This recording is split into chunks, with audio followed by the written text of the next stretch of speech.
I'm always gonna have fucking there's one comic that stands above all other pieces of work for all reality. I don't think anything will ever beat it for me, man. Yeah, Horny Jeff the Fucker at. Oh, Horny Jeff the Fucker, that's so good. James, do you know what my favorite comic is? I can't think of it. God damn it. I'll recognize it almost certainly. Oh, 100%. Oh yeah, Oh, Cow Tools is your all-timer?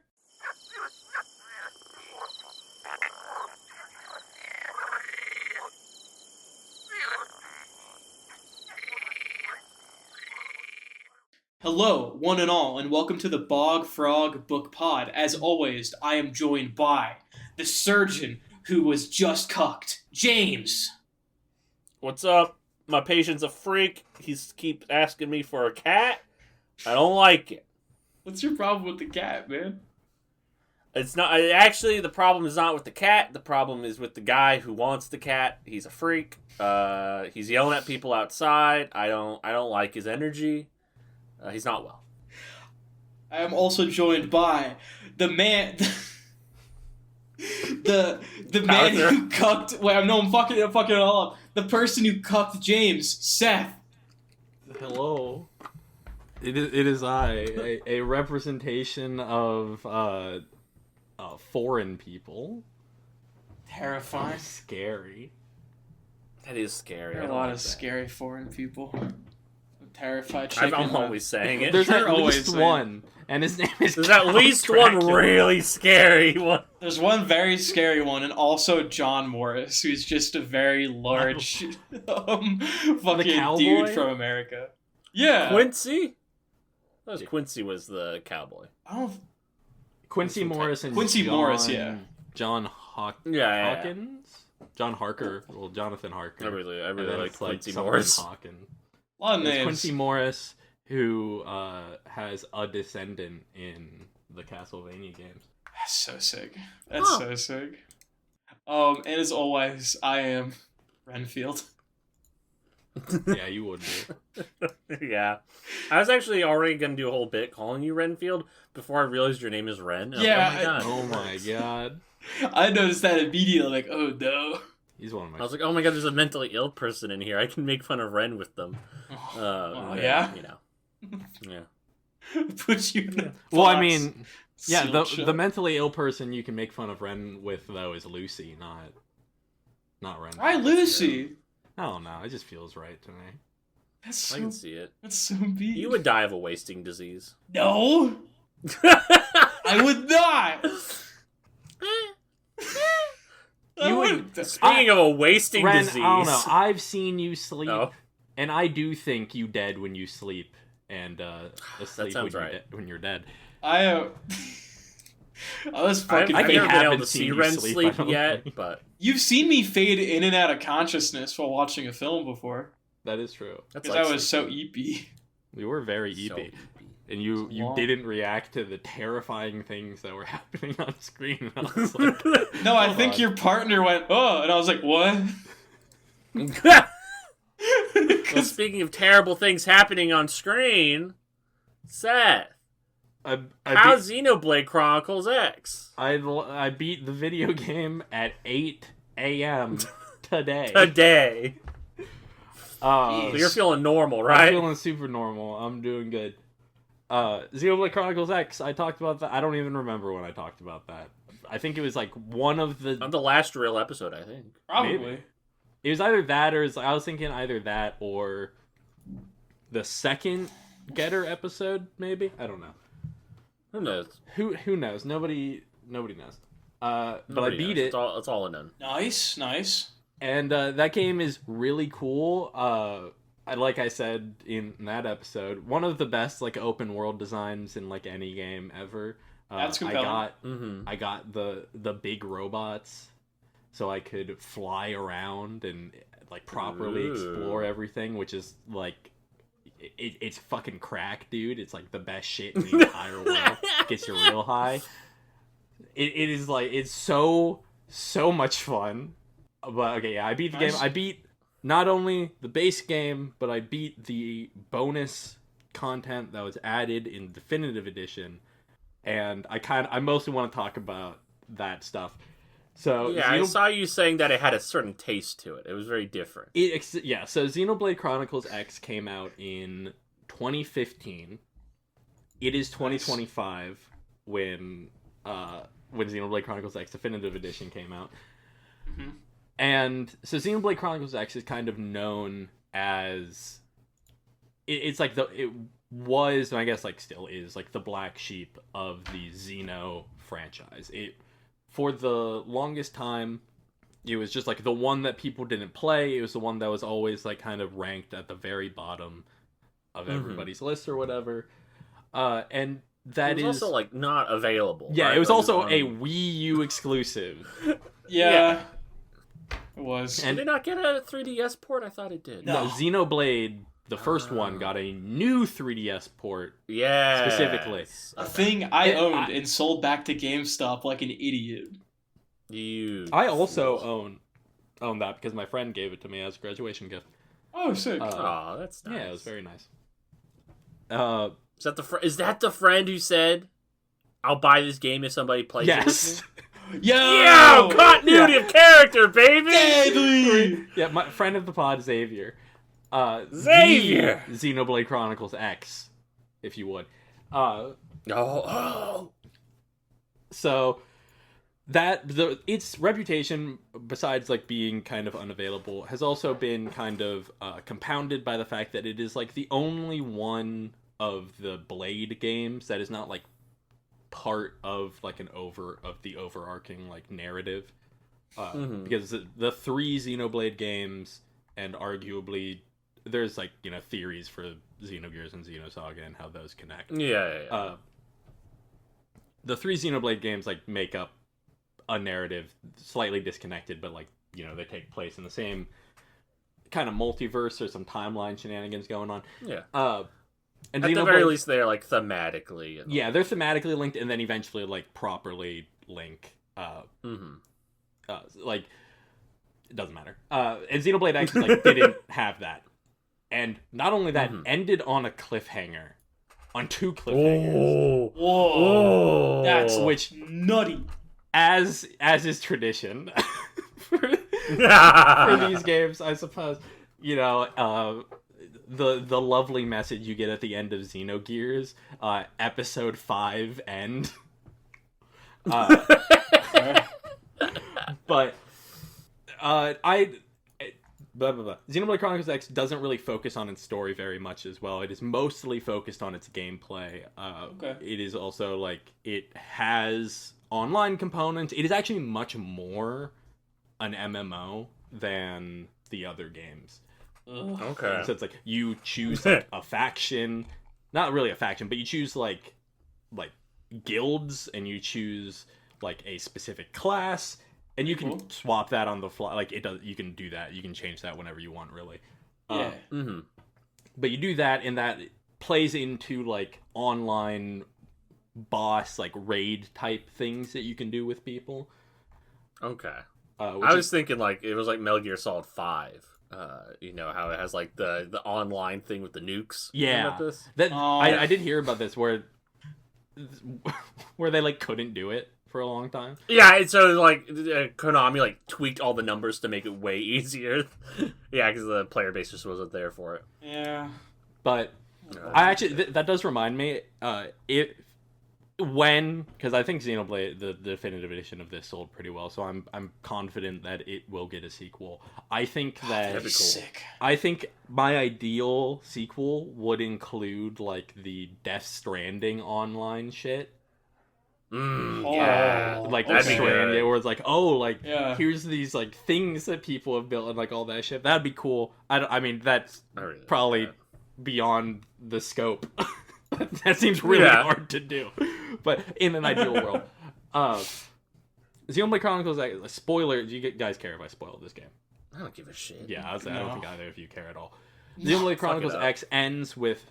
So the whole thing is like you are trying. Earth has been destroyed. You're on a new planet. You're trying to find the thing called the Life Core, which basically holds the consciousness of all of the people that were on this ship called the White Whale. Technically, none of the people that you play as are like human. They're like robots being piloted by like AI That's consciousness thing. It's cool. Hard to hate that. That's real cool. It is a cool reveal. It's a cool little thing that you learn like halfway through the game.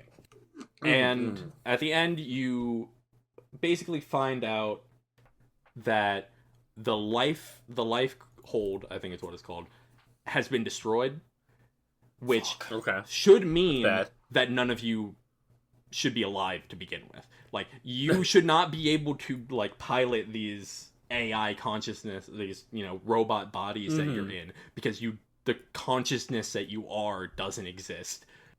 And it's like, what the fuck is going on? It's been destroyed since before the beginning of the game. And it's like, whoa! And that's the end. That's the end? That's the end of the base game. Oh. Well, I mean, that's still DLC? crazy, but... There's another chapter added in the definitive edition. Ooh, okay, that's neat. I like that. That's crazy. But, let me remind you, there's been 10 years in between the writing of Xenoblade Chronicles X and Xenoblade Chronicles X Definitive Edition. Fuck, that's crazy.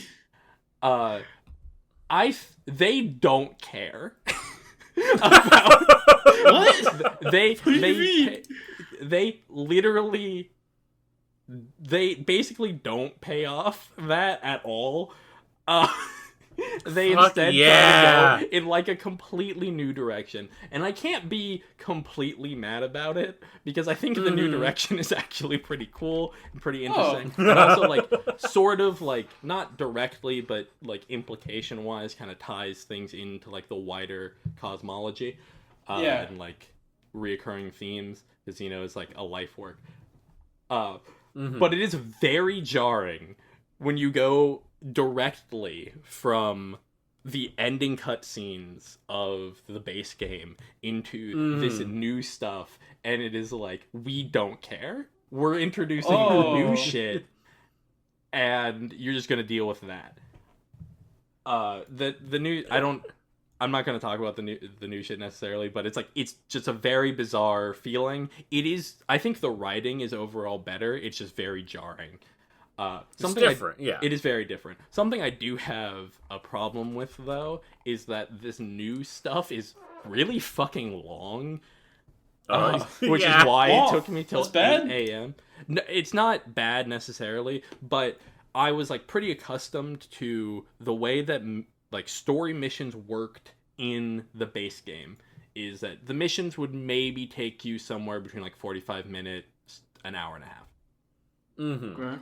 I think every single one of these new story missions took me at least 2.5 hours.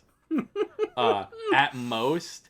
In the final mission, they introduce an entire new zone for you to explore. Whoa. And after you do like a massive boss fight, that I was like confident was the end of the game, because I was like, okay, certainly they can't keep going. Certainly can't go. And then it's just like you wake up in the new place, and it's like huge, and you gotta find all these people, and you gotta find your skells again, and it's like, I'm going. And you're awake at 4 a.m. screaming like, no, let me rest. Please let me rest. And I do the thing, and then I just bang my head against the final boss like 6 times. Until it finally just. That's why after like the 3rd or 4th time, when one of my party members just immediately explodes upon entry, and I just look up, are medium-sized skells just bad? A very good post to send up. I felt like I was going insane, but did you get an answer? It seems like no, but what? I probably should have not just gone straight into the new content. I probably should have spent a little bit of time crafting higher level skells. Which is not something that you unlock the ability to do until after the base game ends. Jesus Christ. The whole thing with skells, like, seems insane that they're just locked behind an optional side quest. You do have to get them. Okay. Before you can go So I think you unlock them after mission 6, after chapter 6, and then you have to do that mission before you can continue. Oh, okay, I see. Which again, I think I said this in the last thing. I don't know why that's not just part of the mission. Sometimes, like that, I feel like probably should have just been like a thing that you had to do in a mission. Other things I kind of understand because like a big thing. One of the things that I don't think people understood when Xenoblade X first came out is how focused on side content it is, because the side content in Xenoblade Chronicles, the first one, kind of fucking awful. Just like awesome, pretty killer, just pretty bad. I mean, it's not like the worst in the world, but there are some interesting things, but like most of it is like, why bother? It don't sound good. Xenoblade X is like very important for you to like do these side missions, get new characters, build up Neo Los Angeles, and but I think that's part of the thing. But Skells are incredible, and I think one of the things that makes Skells work, and the fact that they're like locked behind things, is that this game has like the movement in this game is really fun. When you're like sprinting and leaping around, it's fucking phenomenal. It's like so much fun to explore. Good game. It's like in so many ways, it is like one of the most like ideal experiences for a video game for me. Besides the fact that you do love a fake MMO. I do love a fake MMO. I love being able to explore a place that is cool and doesn't suck. I like mechs. It's a good time. I do like mechs. I do in fact really like mechs. I think good time, very enjoyable game. What were you gonna say? I think I'd suffer playing that game just because I spoke about it briefly with James when speaking about the parts of Monster Hunter I hate, which is just like item collecting and the shitty quests I don't the MMO shit of it all. Yeah, I think that MMO shit being beloved and treasured would just like be like a bullet going into the back of my skull. You do got to do a little bit of collecting. Yeah, it seems like that's a beloved and honored game tradition being shown in Xenoblade, and it's like, oh no, I don't want to do. Meanwhile, I, person who doesn't really play Monster Hunter and doesn't really care, am firmly on the side that I think that Monster Hunter should force people to do gathering missions again. I mean, that is a take that people got, and I do get it. I understand. I think you got to do at least like one or two. I think it helps to breed a like conscious understanding of the environments you're hunting in and where things are, and it leads to this like memorization of map that isn't really apparent in the current games, which I feel like is even more needed in this game where everything's so spread out. But I don't know. The people don't agree with that take. I think it's stupid. But yeah, I do that like memorization of map thing is something that I really think is good about Xenoblade X, because like you really do get intimately. Imagine if like Ubisoft towers, you know? Imagine if those weren't fucking awful dog shit. Imagine if you were going around planting things and like uncovering a map, but it was like fun and enjoyable, and like it fed back into other systems in an interesting way, instead of just I climbed this tower and now I have 1,000,000 icons on my map again. Oh, that's kind of, you know, but then you know where to go though, right? Like, I mean, come on. Yeah. I mean, you know, I know where to go. I'm out here. I'm playing Syndicate, and I climb up a tower. I know I can do part of London, and I'm like, oh sweet, I can go fight some British people over here. Nice. I can hit the counter button over and over again. It's good. Syndicate's kind of good. I think in my elder years, I think I'm an Ass Creed defender across the board. Man. Yeah, all right. You're 25. Fuck off. In my elder years, as I grow into my elder statesman position on this podcast. I mean, you know, I don't agree, but also I'm gonna buy that Cameron Kunzelman as Assassin's Creed book when it comes out. That's gonna be really cool. I'm so interested about its effect on the wider gaming landscape through his eyes. It won't have any effect. Game studies is a dead thing. It's wild. No, I mean, like, I want to hear the history of it Oh yeah, from his eyes. Yeah. I forget. I was re-listening to No one cares about some art. of that. Nobody cares about art. Nobody cares about video games as art, especially. especially people who will argue that they are art, Yeah, which is but don't think about them as art. really frustrating. But I was re-listening to, I think it was a Shelf by Genre episode where Cameron talks about like, oh yeah, I at the beginning of the book I talk about how I spent like over 1,000 hours like replaying every Assassin's Creed game twice for this book, and people were just like, oh, you actually like you played the games to do this? I remember that conversation. Yeah. You actually like have to play the games to like write about them. It's like, yeah, believe it or not. What else would you do? What else would you do? There's that. Have either of you guys ever gotten into Matthew Matosis at any point in time? I like his Devil May Cry video where he perfects it. That video is really fucking good.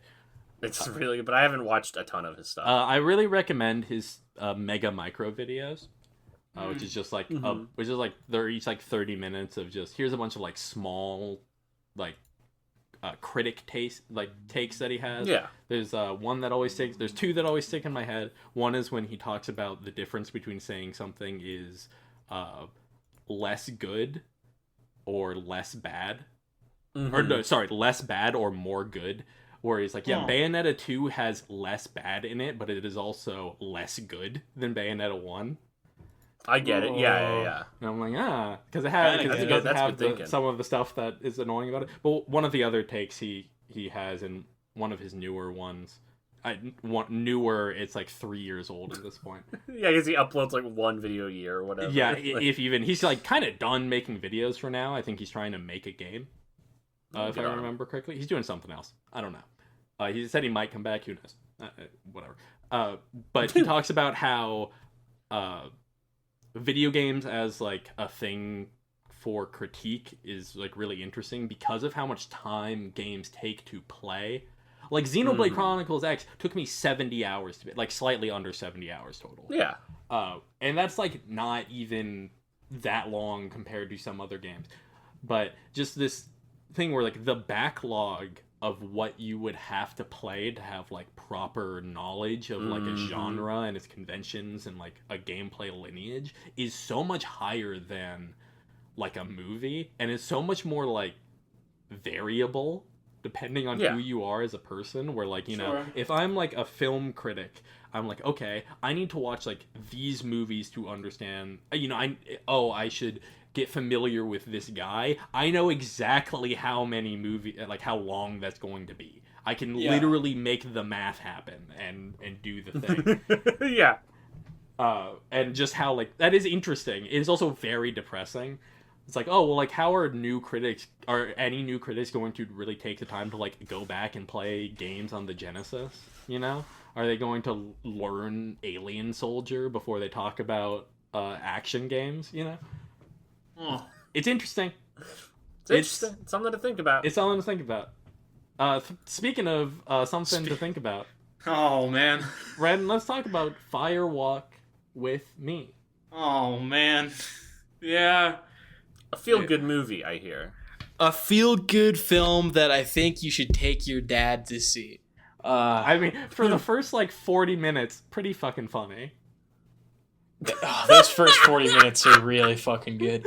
First 40 minutes are really good. I mean, the whole thing is really good, but those first 40 minutes are really funny. Deeply captivating film. James, you haven't seen this film. No, I just want to say real quick. You posted in our little movie channel. You were like, I'm watching this, and then you didn't say anything for 2 hours. That's good. And that's unusual. Usually, people are saying things while they're watching. You said nothing, and I think friend of the show, Mike, was like, it killed them. I mean, Psychic was friend of the pod. It was Psychic. Somebody should check on. Yeah. Let's go up and see what was said. We were scared for you, but I understood. I was right. I Someone knew this was gonna hit. Ren, are they okay? I get it. Yeah, I think it's good to. I don't know. Did you turn your phone off? Yeah, I had my phone in the other room. I was like, I need to be fully locked in for this. Okay, I'll give you the exact setup of what do it. happened. I was like, I can have a logical like fucking breaking point where I take a break to go cook dinner and I come back and finish the rest of it with dinner and it'll be good because I'm hungry and I just put rice on before I started. It'll be great. 20 minutes are in. I'm having like a good time. I'm like, all right, this is a fine time to stop. It's like at the end of the conversation in the diner. I'm like, a logical break point. This will be fine. I come back, eat my food immediately. It's just like, let's cut open this chick, and it's like, like with my food. I'm like, oh, that's good. Or was it? It was something that I didn't want to watch while eating, but I was like, well, we're already here, I guess. Fuck it. And my food wasn't like, I didn't cook it the exact way I wanted to because I was rushing to get back to the movie, but I was really hungry and it put me in a weird mood to go forward. This you were intro feeling scene, the kind of way. yeah, this intro scene, James, as you have not been Twin Peaked in your life, tragic. Don't worry, I have eBay up fully, so like, don't even worry. I'm gonna be talking to you about this though as well because you're the person we're Okay. educating. But you can have eBay up, I guess, looking at fucking xylophones. I'm looking at vintage Sega posters right now. Okay. Yeah, fucking the start of it is the woman is like investigating the woman who was murdered before motherfucking Before Laura. yeah, thank you God.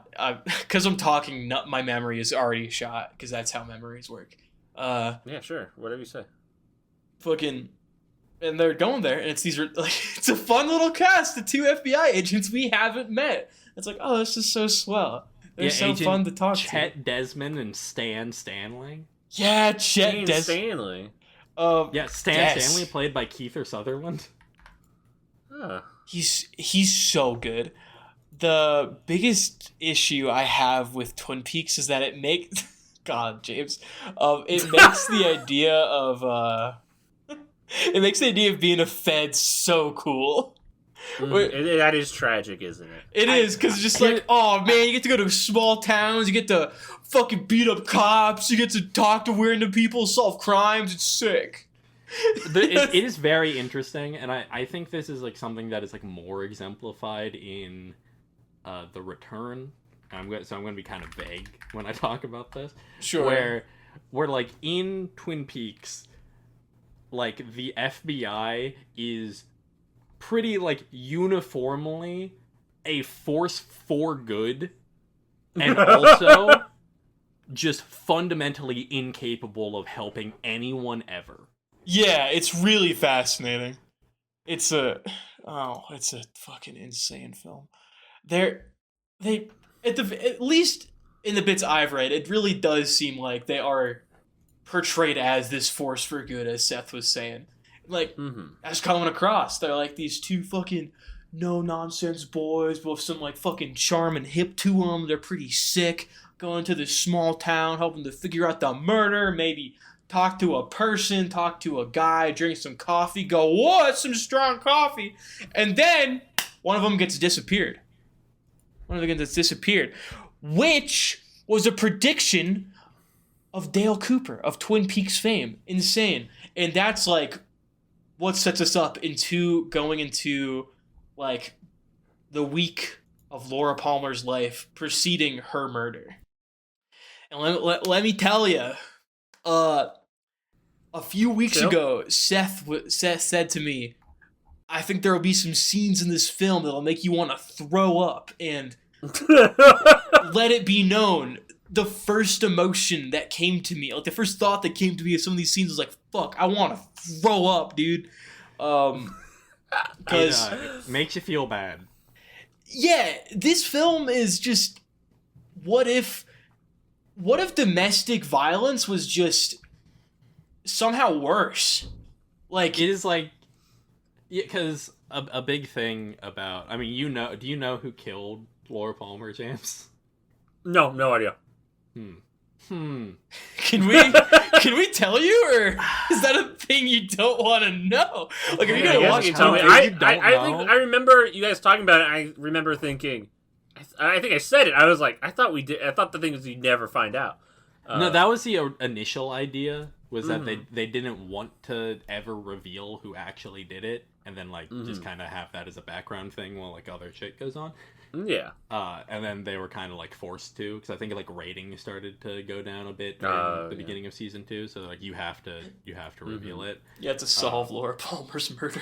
You have to solve Laura Palmer's murder, and then that's why David Lynch left after the middle of season 2, and then eventually came back for like the last 2 episodes of, Which are so fucking good, dude. they're incredible.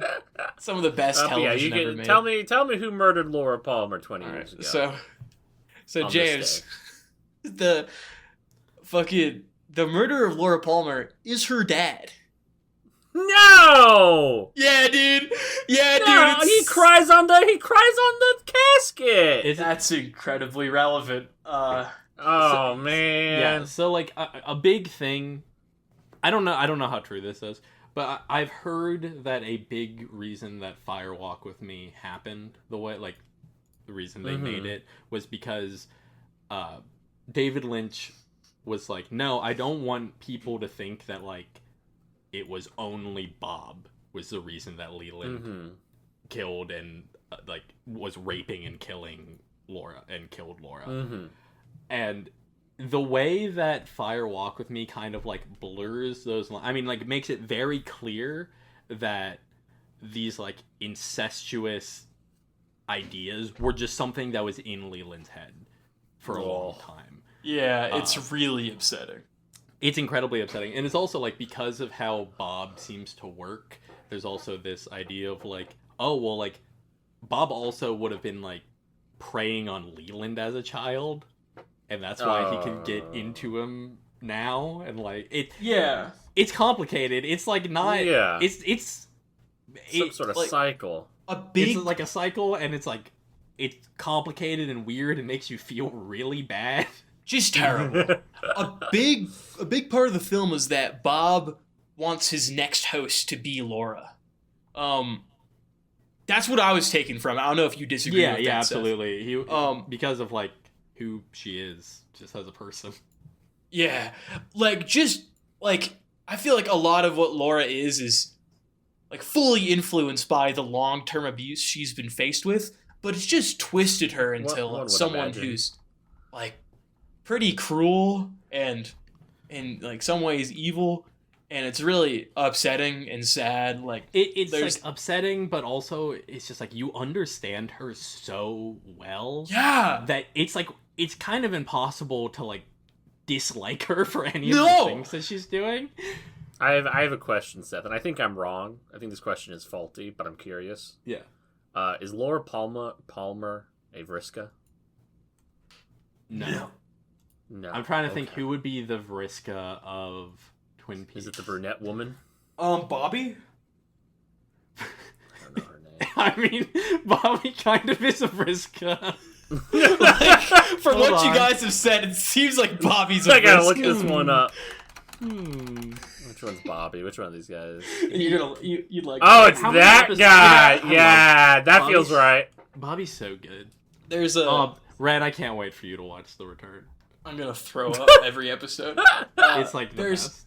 Just on Laura, the way she's portrayed and the things you learn about her. As you were saying, it's just I can't like be mad at her for anything she does. She's like this horrible product of the environment that created her, and I don't know. She's seeking the comfort in the only things that have given her any semblance of comfort. Like I can't fucking fault her for that, man.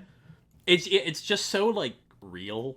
Yeah. It's so which is like also it's kind of weird to say because of just how David Lynch things feel. I don't feel like I feel like that's the thing that like detractors of David Lynch always say is that like because of the style that he goes for, I like a lot of them have a problem really connecting with his characters. But Laura is just, to me, is like genuinely just one of the most well-realized fictional characters ever. Which is crazy, because truly, the only shit you're learning about her is in snippets in the TV show and then a 2-hour movie. And people Like, were so mad about the movie. which I don't get. I can't understand that. Like, it's so good, and it's such a perfect encapsulation of Twin Peaks and its themes. I've also always been a Firewalk with Me defender, which I mean, obviously, like that's Yeah. the vibe now. That's a majority opinion now. Yeah, I would say that's but when I went to go see Firewalk with Me, I went to go see that like twice in like a month. I'm so jealous. It sounds so sick. It was wonderful, and also just like, especially that second time around, and I was like going there, I was like, oh fuck, it's like midnight. Do I want to like just like stay up till 2 a.m. feeling really fucking bad all the time? I mean, come on. That sounds And great. the answer is yeah, absolutely. It's like one of the best movies ever made. But there were people in the audience, especially like that second time. The first time I went, I think it was all people who were like, you know, Big they were Lynch there heads. because they knew the thing. But there were like multiple people in the audience I heard afterwards being like, that was fucking terrible. What? Whoa! And I think What? I was like, that's crazy. I don't know how you get so to good. terrible. I don't know how you get to terrible either. It's so good.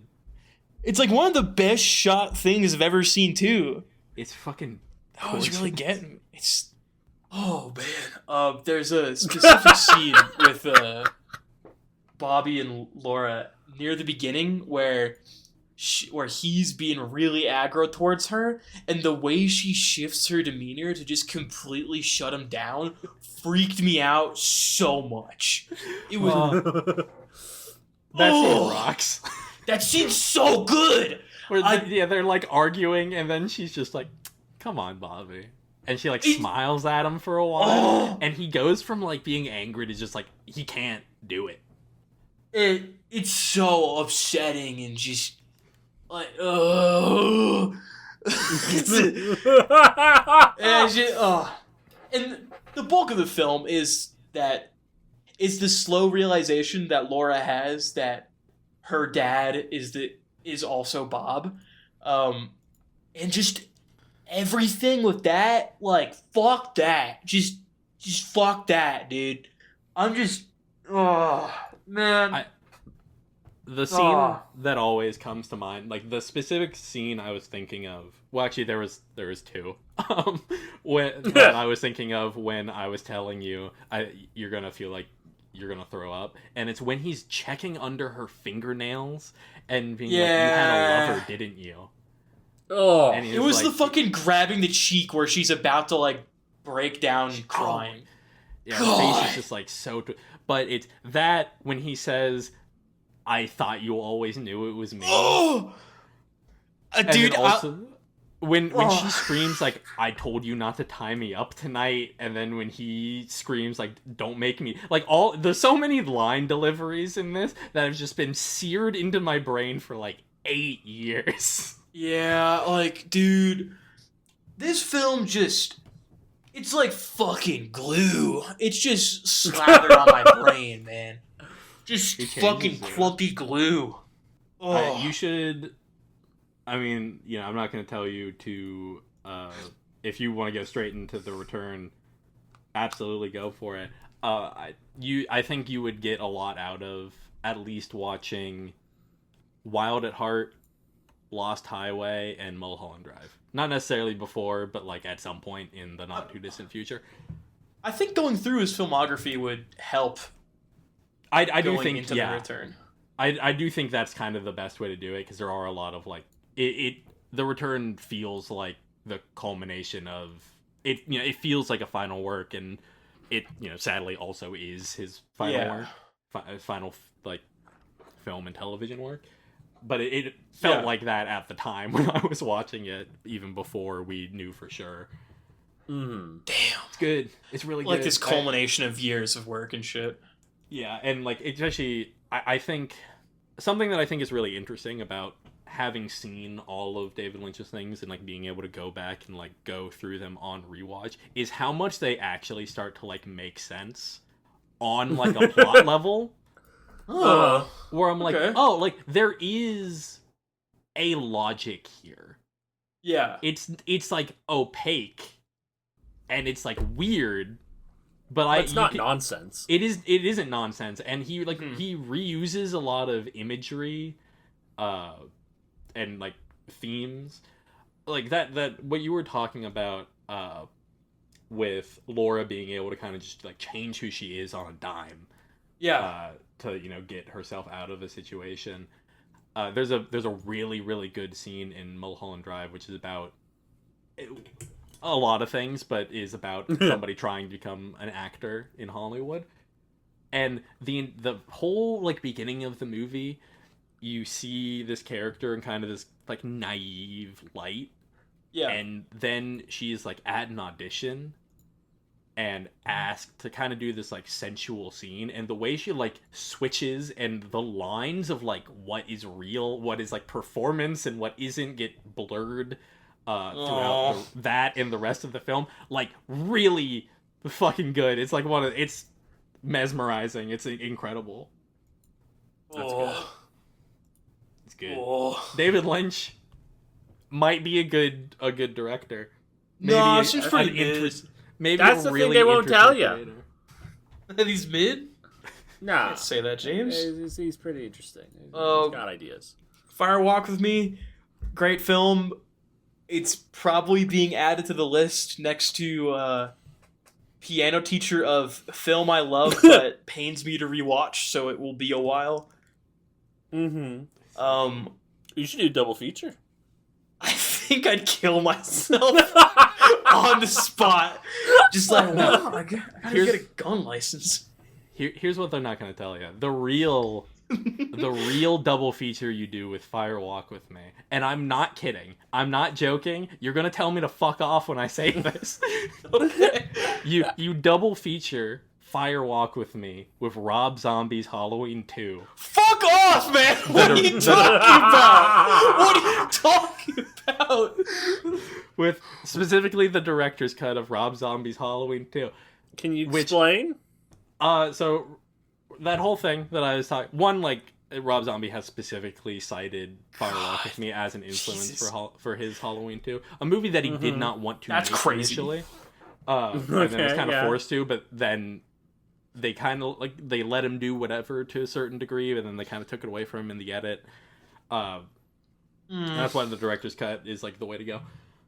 But sure, Halloween 2, Rob Zombie's Halloween 2, is about Laurie Strode, the main character of Halloween, kind of dealing with the trauma of like having gone through the events of Halloween and like having a Halloween happen. Yeah, having Halloween happen and like being related to Michael Myers and kind of like having that there's like complicated feelings within her about like, you know, there's a lot of stuff happening there. When your brother is a mass murderer, you know, you tend to have some complicated feelings. And the way it handles like trauma is, I also think, just incredibly human and like difficult to watch. The movie's pretty relentless, but I think it's like genuinely kind of a beautiful movie in how it goes about things. It's fucking great. It also has that one scene where Michael Myers stabs that nurse over and over again, and the camera follows the knife that I kept posting because it just like it does something to my brain. I'm like, fuck, that's really cool. Hurts the body, hurts the soul. It does hurt the body and hurt the soul. That's you don't want to be stabbed. The movie's kind of evil in like a good way. Oh, it's good. Yeah, watch Rob Zombie's Halloween 2. And should Ren? I guess. Oh, should Ren watch Rob Zombie's Halloween 1, or should I guess go? You know, yes, but also I don't think Rob Zombie's Halloween 1 is very good personally. All right. Well, fair enough. But I do think Rob Zombie's Halloween 2 is more interesting the more familiar you are with the franchise. It's good. It's good. It's cool. It's good. It's good. It's really good. All right. Fire Walk with Me as well. Great film. Thumbs up. I think so. I think I liked it. Nice. What did Ebert give Firewalk with Me, Seth? Do you know? I probably thumbs down if I had to guess. I'd imagine He hated something Lynch. he'd hate. Yeah. I was yeah. Yeah. So, Let me see. I'll find it. And we're back. Sorry, ladies and gentlemen, we had a technical issue, but thankfully we caught it relatively quick, so you didn't miss that much. If we are correct in our estimation, you missed the last chunk of the Firewalk with Me discussion. Anything you want to, salvage of that, Seth, real quick for the audiences, for them, because it was mostly you from what we can tell. Yeah, it was mostly me waffling about nonsense. That Ren should maybe watch some other Lynch things first. I specifically I singled out Wild at Heart, Lost Highway, and Mullholland Drive, and then we talked about and Rob Zombie's Halloween. Yeah, and then Ren talked about how Firewalk with Me is up on the piano teacher pedestal of movies that are very emotionally effective, but probably won't be rewatch fodder. It puts me in a bad brain space. Not feel good movies. Not feel good films for the whole gang. And then we talked about James made a joke about do a double feature. We don't have to go through the whole thing. And then I just wanted to salvage talked about Rob what we Zombie's could. Halloween 2 for a while and how it's pretty similar. Oh man, that's all I needed. Oh, okay, there we go. Moving on to the thing I was talking about. Sorry. It's all good. It happens. I'm just gonna start from the top. I have not been working very much lately. Hours are down. It's that time of year, so I've had a lot of free time, which means I've spent about the last week, about 8 days total, reading what I can tell at least is the longest running Homestuck fan comic. For those of you not aware, Homestuck is a webcomic. It has a very novel format. It has a command up top. It has an image and then it has text down at the bottom. Pretty sick. The command is user submitted, and that creates a lot of fun tension between the author and the readers, as well as things happen out of that. The story goes in directions that maybe weren't originally intended. Yada yada. It's very interesting. I find it fascinating. And one reason I bring it up is Lucidstuck has the same format. It has a command, it has an image, and then it has a narrative prompt. Notable, however, is that it is still taking user commands. Absolutely terrifying to me as a concept, existentially. I think it'd hurt me. Again, this has been running for 12 years. It is over 6,000 pages long, and as much as I admire the user commands thing, I'm actually going to talk about that a bit more because I'm in the Discord where these commands are submitted now. Boy, are you? And I find that process fascinating. Like how it works now. It's very interesting to watch it because while reading, I felt what I'm about to say, and even after reading, I feel what I'm about to say. I think the commands are somewhat obliterative to this comic. I had a lovely conversation actually with the author when I joined the Discord. It's just a thing the author does. He likes to talk to new people and get their thoughts and opinions on the story as they come in. And so I had this really long conversation with him. It was really nice. And I think the final question he asked me, it's a standard set of questions though. It was, how long do you think this comic is going to run? Like how much longer do you think we have left? And it's worth noting that at this point, I had actually collected some data on Lucidstuck because side tangent. I'm reading on it's a website called MS Paint Fan Adventures. It's like the hub for these things these days. Problem though, when you are reading on MSPFA? Yeah, MSPFA. It does not show you the date that these pages were created.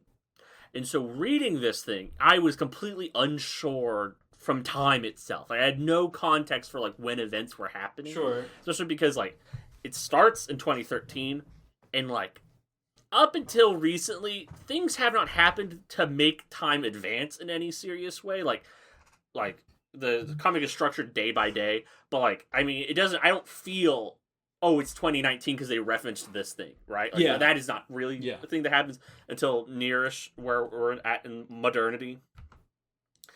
So I collected all this data to figure out like chronology when things are happening, and I had posted this data, and it's a lot of information. It took me like an hour or two just to like scrape it together because nobody else has done this work before.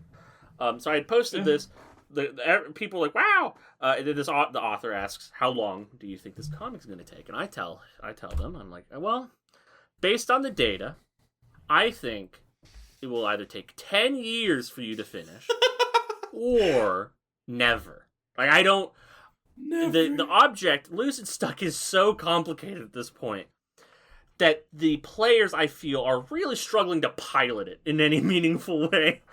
It's structured day by day, I said, right? Mm-hmm. It is structured specifically around dreams. The idea is these characters are living their lives lucid, and then they lucid dream into another realm. Seth, it's kind of like they're basically dreaming to access the medium in Homestuck terms. They're that's not entirely unlike stuff in Homestuck, so that makes sense to me. Yeah, it's you know, it's playing there. But the last completed dream, that's true. No, the one before last, Dream 16, started. I'm looking at my data.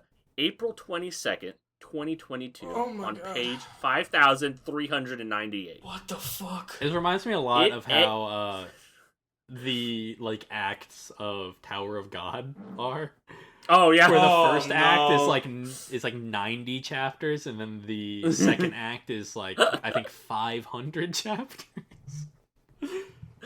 But the Dream 16 ends November 15th, 2023, 600 pages later. That's not even the worst one. I actually picked the second worst one. The worst one is Dream 15, starts in 2018, October 2018, ends June 11th, 2021.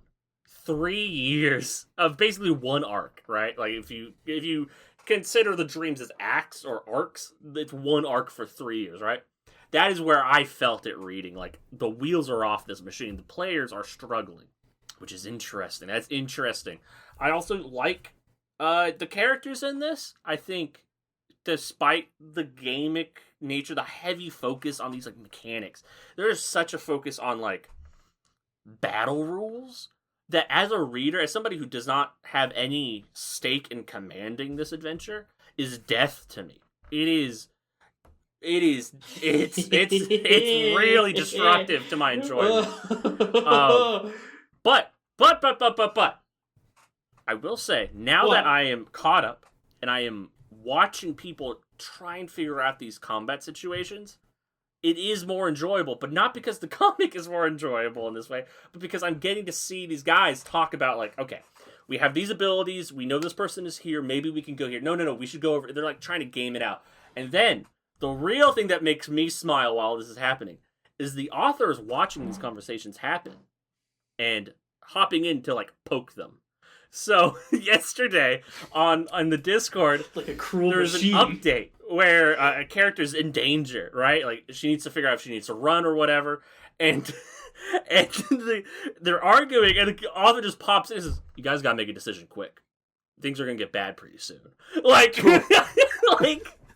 and that was energizing to see. Like, every time the other pops in to fuck with them, I'm like smiling. I'm having a great time.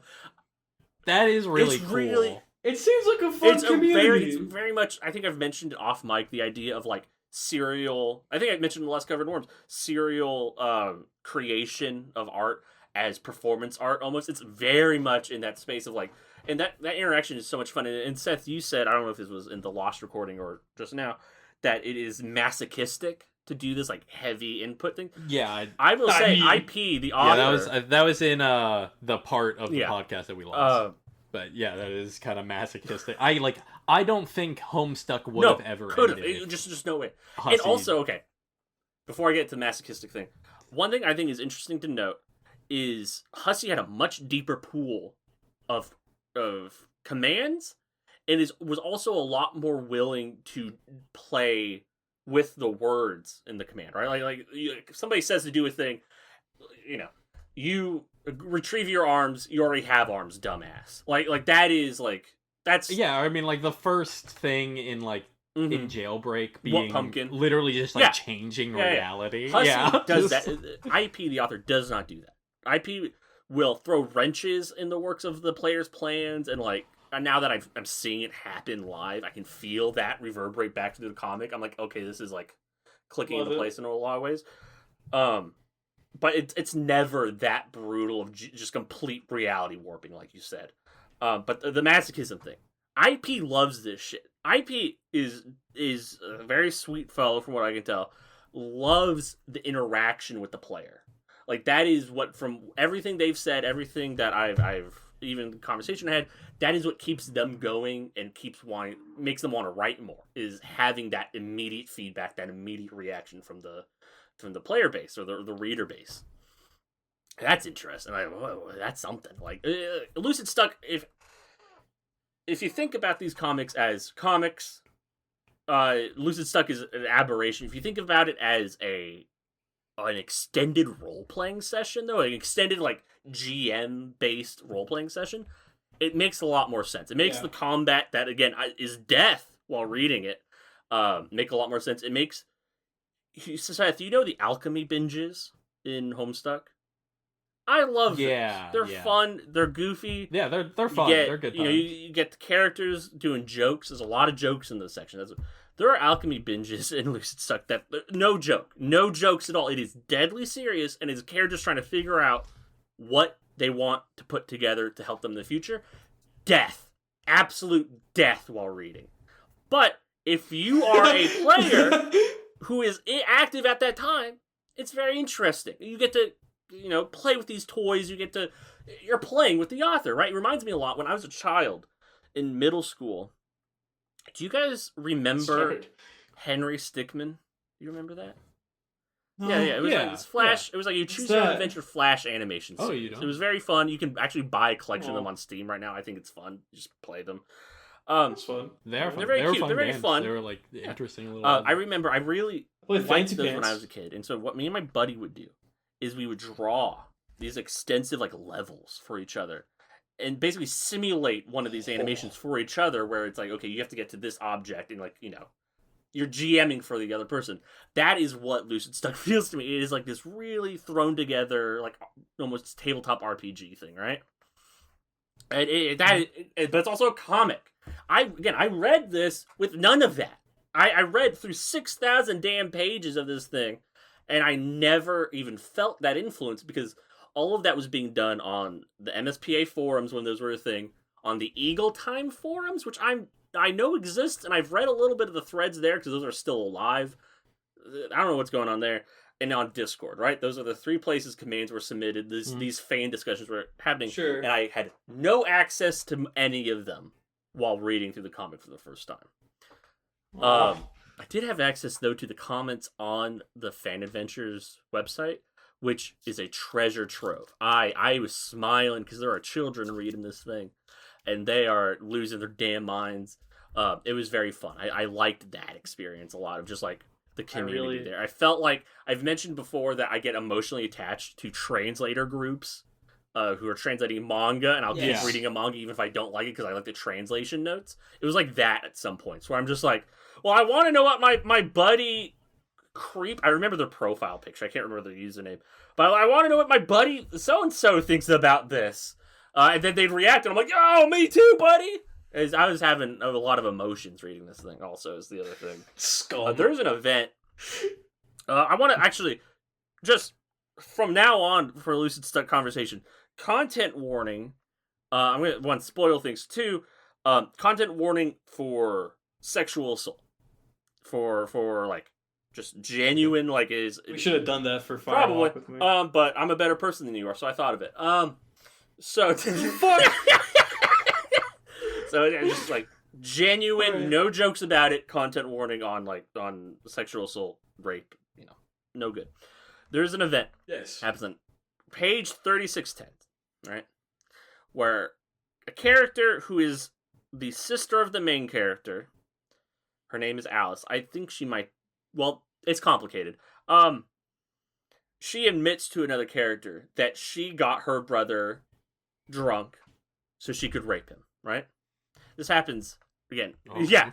That's the reaction you should have of, it is an insane, crazy DM to get in the middle of the day. I was losing my mind when it happened, because let me tell you, it's implied like throughout this whole thing. It's not even implied. It's basically text that she's in love with her brother, right? Like, it is just like a thing that is happening, and you have to like grapple with that.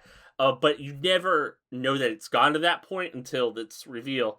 And further context on this, it's also revealed, I don't remember exactly when this is revealed, that the comic as we were reading is actually a simulation happening on a lower level of reality.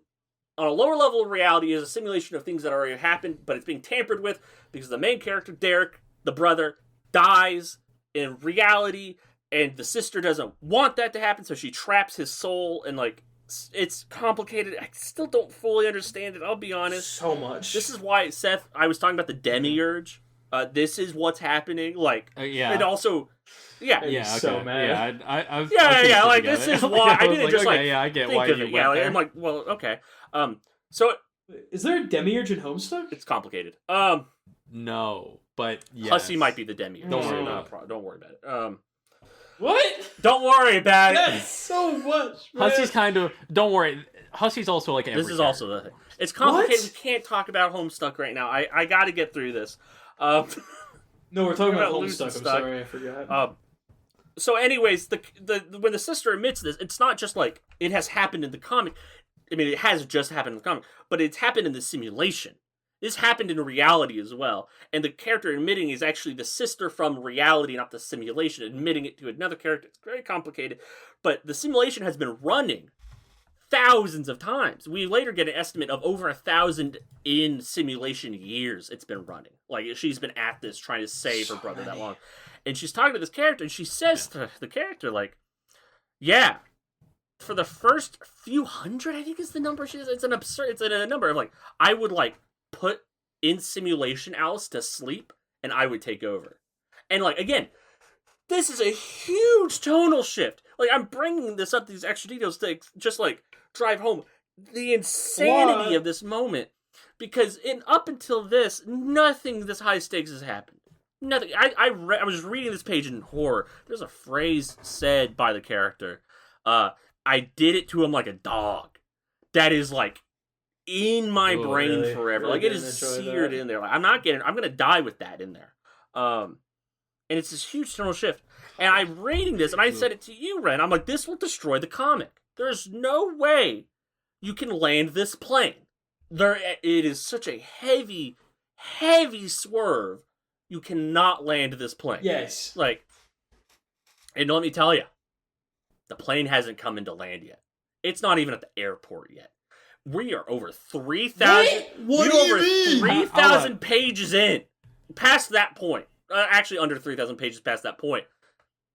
Nobody knows except for the character who admits it and the character who is admitted to.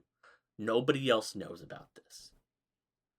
And it is the sword of Damocles hanging over this comic at this point. And I said to the author in this conversation, I was like, I'm not jealous of your position because I don't know how you land that. Yeah, I don't know how. I mean, I don't know how you I mean, that's the other thing, right? Like, hats off. I don't know how you do any of this. Yeah. But I just don't know how. Like, Jesus Christ, I get anxious thinking about it. Like, if I think, another thing I get anxious thinking about. Ren,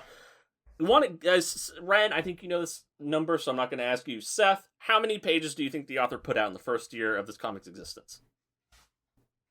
Oh God! Okay. Oh God! What do I know? I'm trying to think. So I'm trying to remember like how many. I can tell you the number Hussey put out. I have it. I ran the numbers on this as well. Yeah, it's 1,667 pages in the first year of Homestuck. It's too many. That's too many. Okay, I'm going to say. God. I'm gonna go like 24. Okay, you're over, but not by as much as you'd think. Yeah, it's 2,100. Oh, 2,100 in a year, and like I That's a didn't lot. have That's- any that's historical so much. context for this comic while I'm reading it, right? So I'm putting these numbers together, and I'm realizing as I'm going through cataloging the numbers and writing down like when things happen, I'm like, I'm still not out of the first year yet. I was getting these events in place, and I'm like, I'm not out of it. And then I finally got out of the first year. I was like, I got sick thinking about 2,100 pages in a year. Like, Oh my god, it's dude. such a Oh my insane rate. Hats off, you know, like that's It's so many, dude. that is like that's a ton of effort to put into this thing. I mean, it sounds fascinating as like a It is postmodern incredible. This is object. why I've been fixated on it. Like, you get it now, right? Like, why I've been like, I just Yeah, I 100% why this would like It activates this, so many this things is for an me. intersection of a lot of things. And you're it also- interested I get it, but it's a level of obsession, dude. It's so much. I get it, Yeah, though. I'm glad you do. in. Also worth. I would probably just not get there, Yeah. and that's not like a thing. That's not a Mhm, condemnation of the comic in any way, or like a judgment Oh. of the quality of the thing. I mean, I Just couldn't do it, right? I barely got through Homestuck. I barely got Yeah. through Homestuck. I don't think I could do this. Yeah. Worth noting that I couldn't get past the first 3 pages of Homestuck, that the man. big reveal, by the way, happens at the end of the third year. Literally, the last update of year 3 is this big reveal. And That's- it also, I'm going to toot my own horn. I said I couldn't tell when things were happening. I'll be honest, when that reveal happens, I did think to myself, we're in 2016. There's no way 2016 is not happening around this comic at this point. Like things are bad in reality. That makes And I sense. was dead on. I was correct. Too smart. Yeah, I got a sense for things. I'm trying to think of other stuff about this content. Like, yeah, I don't know how you land that plane. I'm real happy I don't have to do it. Yeah, I mean, go Make the comic? No, I mean, yeah, man. I mean, like Go landing with the God, plane of like, IP, how do you you know? pay that out? Like, it got really close. I It got don't really know. close. Actually, there's an event that happened recently where it seemed like it might pay out finally in some way, but it didn't. And if anything, that made me more anxious in a different way. It's good. I like this thing. Again, warts and all. It's also, it came out in 2013. It is a fan production. The first 200 pages outside the sprite art, I think, don't really have much art that is phenomenal. Not to be rude to the work of somebody from a decade ago who is, like, I think very good now, actually. I think their hero mode art is excellent. It's not until like page 208, I wrote it down when it happened, that like a piece of art pops and I'm like, oh, there's like things are happening in this comic now. Like the art is improving. I'm actually going to pull that image real quick because I like it so much. I You sent sent it you- my way. yeah. I was like, damn, that's It's like that's it's just like a it. simple. I like looked up simple little because thing. I looked up at the our image Yeah. chat, like thinking that is really good. Right, That is right. strong. That's good. I like that Yeah, style. that's the Homestuck Like, I hero enjoy mode that. art, right? Yeah, They've gotten very good. but I looked up and I just saw the fucking Bobblehead. Beautiful Joe, bobblehead It's a that we good posted earlier, bobblehead. and I was like, and for half a second I was like, this could be a Homestuck. It could be a Homestuck. That is This like could be. it's in there, right? I'm gonna post a few more. Yeah, like that. This is, That's not something I would be shocked if it appeared in Homestuck or a Homestuck I'm gonna post adjacent. a few more images that I just This really is now like. my opportunity to be on eBay. Yeah, enjoy eBay. I'm gonna post a Yes. dragon, but like Looking at enjoy eBay, behemoths. I guess. I've seen the dragon, that's fine. I like Well, it. It's like, cool. Things are Looking at happening, and then because I am the French. obsessive human I am, I did like find the authors like old DeviantArt and like old Q&As. Like I found everything, because again I'm just obsessive in that way. I like But yeah, this. look at that Good. art. Like, This is Chief cool. Scrunko. This reminds me a lot of Risk of. oh, I can see that. Yeah. Yeah. Oh, another. I'm gonna slam this comic that I like a lot and care a lot about again for a second, because of the large time scale this thing it works on. The main character for like in universe, I haven't actually checked, but probably 4 or 5 years in universe. Maybe that's probably a little too long. Probably closer to 4. Was wearing a steampunk outfit. And it was disastrous. Yeah. I hate almost every outfit the main character has up until recently. He looks awful the whole time. I can't. He has no swag. He has no riz. He has no bitches. I mean, that's a lie. He's got a lot of bitches. It's a problem. It's a problem about. Okay, so here's an early plot point. that I just one of the charms of early Lucidstuck to me is it's obviously written by a teenager. Like, I haven't asked the author and IP, I haven't asked them how old they were when they started, but based on the output and the, like, logic that this world runs on, especially early on, is very teenagery logic, right? Of, like, you've only experienced so much, and you can only replicate so much as a result. So, like, okay, the main character, Derek, comes home, he hears movement in his house, he comes out, and somebody has made dinner. like has made pasta. It's notable he's living by himself at this point. Like he theoretically his grandpa's there, but he's out on a trip. Again, in a very another teenagery move of like there's no adults in this story. But so somebody's made dinner for him, and he just eats the dinner. He doesn't call the cops. Like, it's this bizarre moment, and then it's revealed after that the dream that happens right after it's revealed that his buddy that he just met like the day before told this girl who was interested in him where he lived, showed him where he lived, so she could go in and make him dinner and, like, surprise him. You know? That's definitely it's funny. It's Fuck good, that, dude. it's freaky, And man. you know what happens to her? She gets bloodily murdered. Well, almost murdered. She almost dies because the sister is revealed to have been living in the house secretly. And so and also, okay, Ooh. here's the other thing.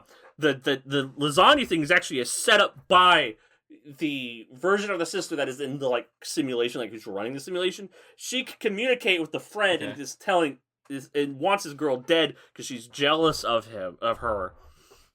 And so she like sets it up so the simulation version of her dies, except it's not the simulation version of her actually. That's the real. It's complicated. Can't get into it. I'm like closing my eyes trying to like keep track of everything. It's really complicated. I'm I'm again 6,000 pages deep. I recently was talking with somebody, and I was like, "Yeah, I don't fully know what these characters know right now. Like, I don't know." So everyone but Derek at this point, I'm pretty certain, knows they're in a simulation of some kind, and it's like literally reality load bearing that Derek cannot find out. Like, that's one thing that's really fun about this is like Derek cannot find out about the simulation because if everybody in the simulation knows about it, the simulation collapses in on itself. Like, it runs on the power of belief. Yeah, makes sense. So Derek can't find out, but I don't know what characters know who knows it's in a simulation. So like I think Gareth doesn't know anybody else knows, but I think Lucas knows that Emily knows, and Emily knows Lucas knows, but I don't think either of them knows Gareth knows, and Lexi is a construct. She's not real. And Alice is also a construct and isn't real, so she doesn't know. And Derek can't know. I think is how it works out. But also Alice knows about the reader. Now I can't believe I didn't talk about this. Oh, okay, this will be the last thing. Otherwise, I'll just keep going forever. Yeah, I was like, this could literally go. I've been going for half an hour. I'm sorry. So this is the last thing. So there are interludes where the camera, as it were, pulls out and is on the level of the like in between the simulation and reality. That's where the sister lives. Is like it's called the event horizon. It's just like a white void, right?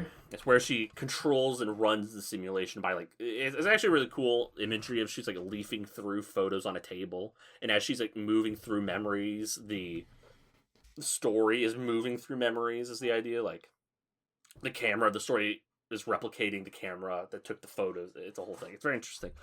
And so it pulls out, and the sister, who at this level is called Daydream, talks to the audience, like directly, like Doc Scratch or Andrew Hussey. Except, remember, player commands are still a thing. So the players submit messages to talk to Daydream, and Daydream talks back. This, at points, is also death.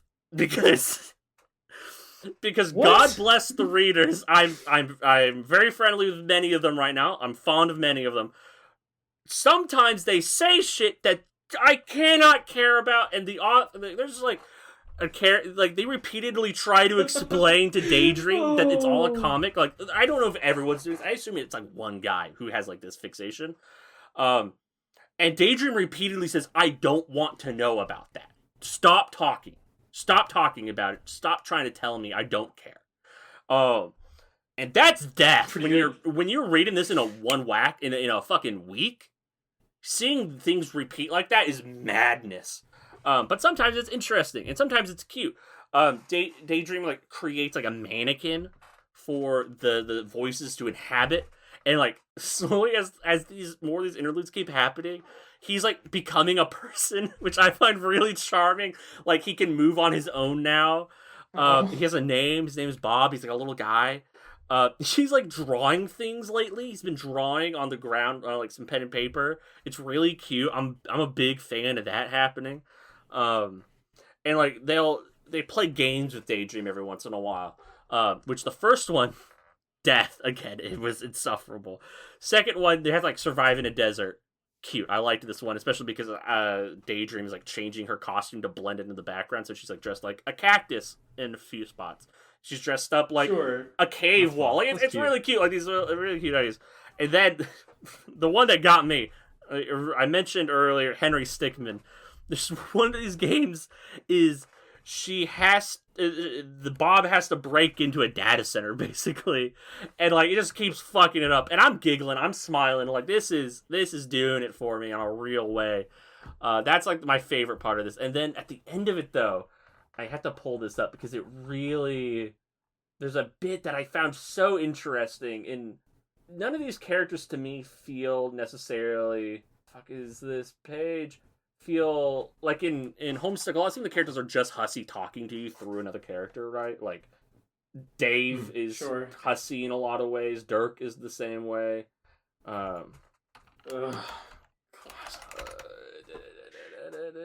Nightmare. You've never even encountered That's so Dave, fucked which up. is extra funny. That's have I not red text? No, didn't you say 3 pages? Is he the fucking opening No, that's boy? that's John. No, that's John. God, what? I don't even It's know anymore. My beautiful boy John Egbert. Beautiful is a strong word for that. Zoo smell poop lord But or whatever. That's What? That's what they try to call him. Yeah. Initially, and he's like, no. I got up to the point. It's like literally the like first the thing first in joke. fucking thing. I got into the point where he goes downstairs. Is like, oh, I guess I'll go back upstairs. So that's further than 3 Yeah, that's pages. good. You did talk to Dave.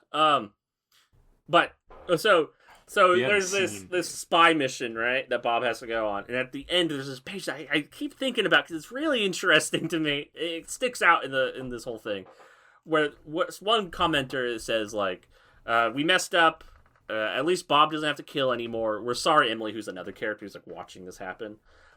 We could tell all that killing was making you uncomfortable, and Emily says, "No, it's fine." Da da da da.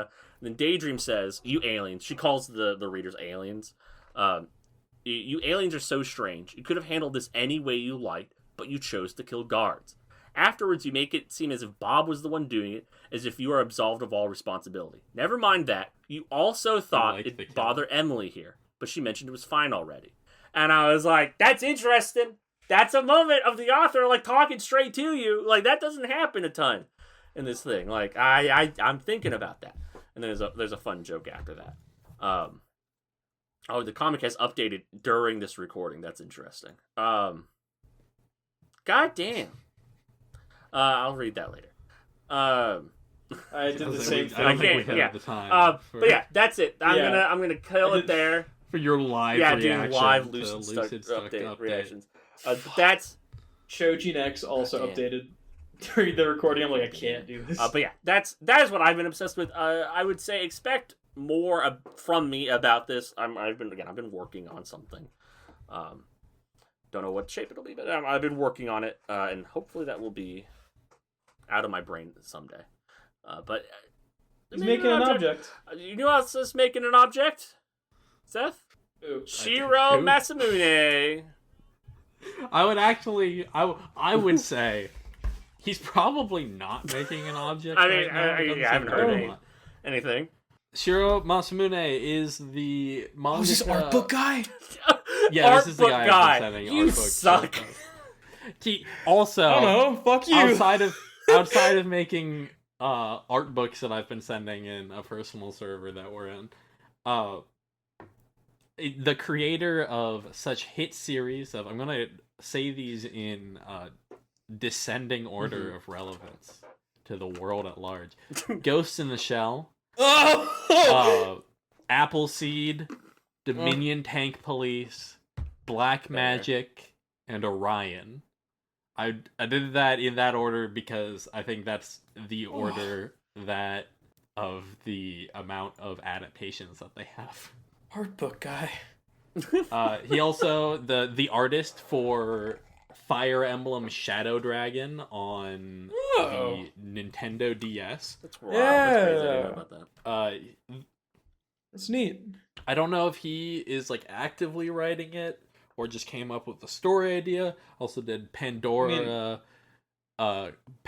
in the Crimson Shell Ghost Urn, which I did not read because that's not drawn by him. I read everything that he has both written and drawn outside of one specific thing called Neurohard, which is not translated at all, which is really sad to me because it looks really fun.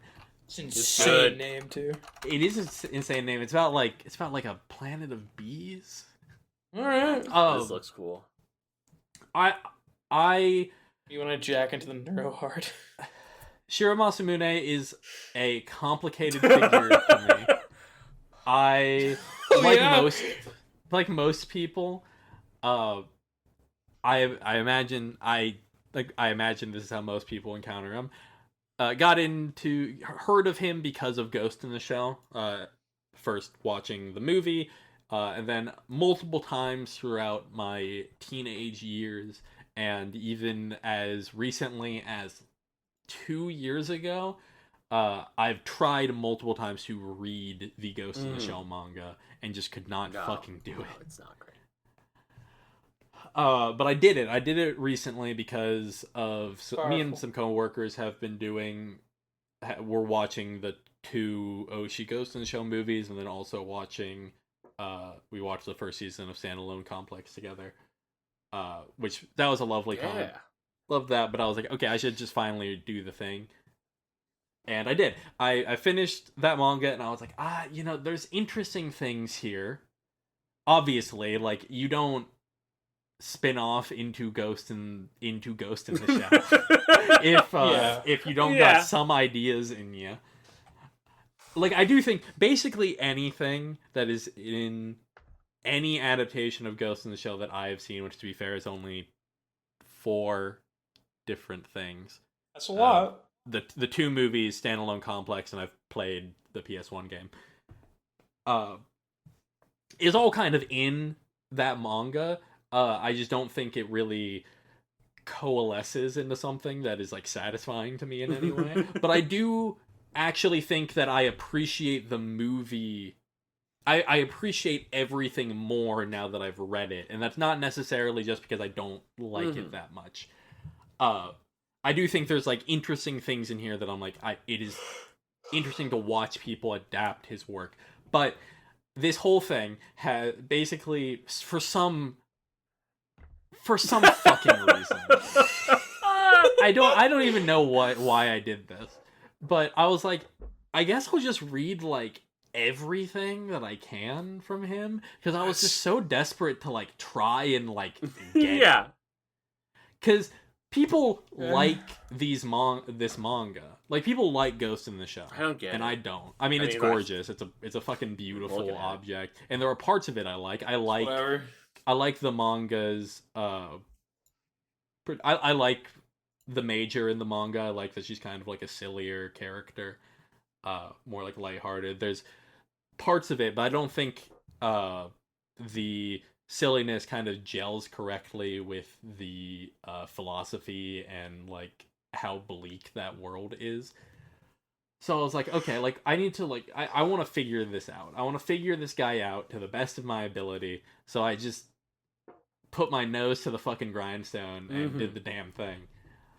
And I think I did. You think you got it? You cracked him? I think I figured him out. Yeah, I think I figured out what to do with him in my own brain. So I'll just kind of go through the manga of his that I read in the order that I read them. After Ghost in the Shell, I started Ghost in the Shell 1.5, but I didn't finish that until a bit later. The first thing I went to after Ghost in the Shell was Dominion Tank Police. Okay. I don't have anything to say about Dominion Tank Police. I do not like either entries in the Dominion Tank Police manga franchise. I'm sure, but Jesus. I'm sure that those OVAs probably a lot of fun. They seemingly like radicalized it's a like deceptive human being. Like, it's... yeah, I mean, yes. like that's one of the things I do find the way that I find. Something about me that listeners and co-hosts of this podcast may have noticed is that I like a pervert. Love a pervert. I'm interested in a pervert sometimes, and Dominion Tank Police has those two like android cat girls that have just completely destroyed like a generation of anime fans. Completely lobotomized. Just killed an entire generation of young men. Absolutely. The Ramona Flowers effect. Yeah. Really, just like completely changed how certain Brain people chemistry. like relate to their own sexuality. How people get hard. Yeah, it did the thing. I don't like those manga at all. Dominion Tank Police is about. It's literally it's like a police procedural, but they use tanks. If you put a gun to my head and asked me to like tell you what happened in either of those manga, Dominion Tank Police and Dominion Tank Police C1 No Conflict, I would not be able to tell you. Did you watch the OVAs or didn't like it very much? I've just read the manga. I have the OVAs downloaded. I just haven't had the time to go through all of these OVAs yet. Also, I just want to call after SNK from the 80s a bunch of fucking hack frauds. I'm looking at these Dominion tanks and I'm like, that's the Metal Slug. That's the Metal Slug. SNK, you're a bunch of fucking frauds. Wait a second. That is something, I think it goes without saying for most of these. The art is really good. Yeah. The art is like really good, and I get it, and those tanks are lovely. I don't lick planes like that. I'm not like in there. But I think you look at that art and you're like, okay, I get why Oshi is into this, you know? I'm looking at this one frame from the OVA, and I get it. I'm like, yeah. Oh, let's take a look. Yeah, that works. Let's take a gander. After that, I went back to his first published manga, which is called Black Magic, which is... I like the OVA of that a lot. Actually, I've read the manga, but I like the OVA a ton. Very different. I remember I watched the OVA with friend of the pod Hebe, and I wasn't huge on it. Okay.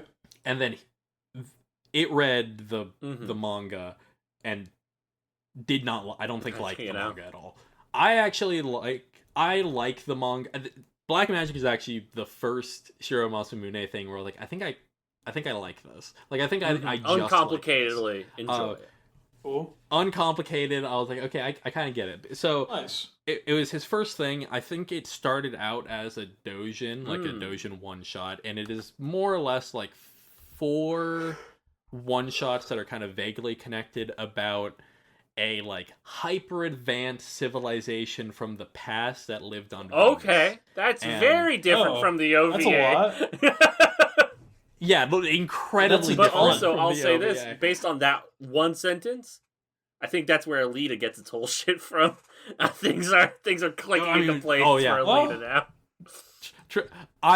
I have been like really holding off on starting Alita now because I need to just get through the Shirow Masamune stuff because It'll be good for you. It will be so good to read Alita after this. Did that. Black Magic is like pulpy. The style of his drawings is a bit more like shoujo inspired, a bit simpler, and I think that the like pulpier nature of it is easier for me to like kind of get on your side of. I enjoyed. Yeah, I'm like, okay, I think this like works for his proclivities. This works for like the way that he writes, where he kind of like flip-flops between like these like high-minded concepts and this like very silly slapstick. And I think Black Magic kind of works in that regard. Lots of Buddhism in there, which is also apparent in Ghost in the Shell. I don't know shit about Buddhism in like any real way, you know? Yeah. So I am reading this and I understand very vague concepts, but I could not actually tell you if this is like I don't know. I don't know how to like truly. You don't have to recognize it. Talking about wisdom energies at all? I don't think they talk about wisdom energies at all that I can remember, but there's a lot of shit that they talk about, so it could be in there. I like Black Magic is the point. After Black Magic, I finished Ghost in the Shell 1.5. I like Ghost in the Shell 1.5 more than I like Ghost in the Shell. It is basically a bunch of not one shot. It's like smaller kind of procedural arcs focusing on Bato and what's the guy? The guy with the gun? Aramaki. Yeah, the guy with the is it Aramaki or is that the dude? I don't know. I'm very tired. You are very tired. Buckle up, buddy. We got a while to go. Yeah, we do. I feel bad for going so long. But carry on. No, it's fine. This is good. I enjoy that a bit more. I think the kind of like more procedural stuff, the kind of like, okay, here's like an idea. This is kind of where I started to it started to click with me, where I'm like, oh, okay, I just have to like think of Shirow Masamune as like an old school sci-fi idea guy. Okay. Somebody to be so I'm like, on. okay, if I think of him, yeah, that's if pretty good. If I think of him as kind of like an Asimov in a way, it makes it a little bit like I get the appeal a bit more. I think 1.5 is quite good. It's a fun time. I can see where I do think Oshii drew a bit from 1.5 and 2.0 for Ghost in the Shell 2. Yeah, when Innocence. You were saying like you focus more on Bato, that's what I was thinking, definitely. Yeah, like it's very much, and they're like kind of searching for the major after she, does her thing. Good time. After that, I read Appleseed. I think Appleseed is just really good. Okay. Appleseed is pre Ghost in the Shell. It's I believe the sequence of his manga is Black Magic, Dominion, Appleseed, Ghost in the Shell, Ghost in the Shell 1.0, Ghost in the Shell or Dominion Tank Police C1 No Conflict, Orion, Ghost in the Shell 2. Appleseed was like I believe a weekly manga that he was doing, which is fucking crazy. Because it is gorgeous. It is about similar to Ghost in the Shell. It is about a kind of military organization that utilizes these robots, and it focuses on like this duo of agents. Basically, I can't remember the girl's name right now because it's like weird. But I can remember the robot's name. It's like Bryaros or something. I have no idea how you're supposed to pronounce it. Names are crazy, they're like, man.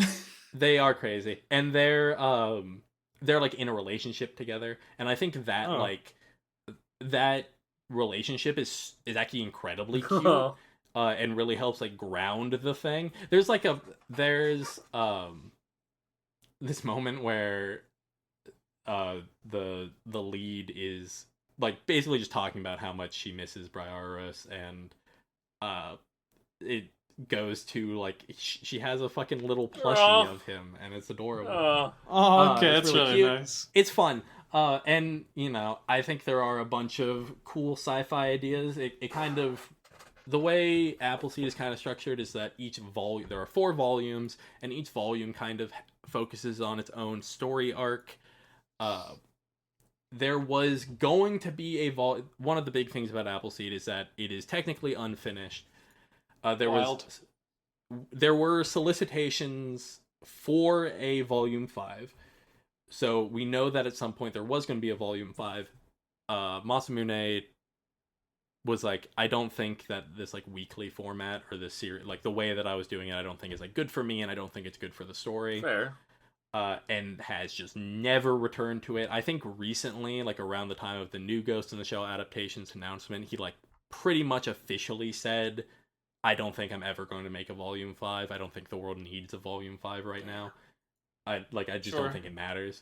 Which a little sad, but also I don't really think that the way that the whole thing is structured is like, I wasn't at the end of the thing, I wasn't really left being like, oh my god, there's so many like plot lines or whatever that fuck really my themes, needed. fuck My themes, yeah. It's not. I wasn't left with like the Get a Robo feeling where I was like, oh my god, just like, devastated. We were right at the cusp of something like truly, truly amazing. But I do still like I could devastated by that. It is still that's so fucked. I do think Appleseed probably just could have gone on forever though. It is like Ghost in the Shell where like literally you just do a new thing.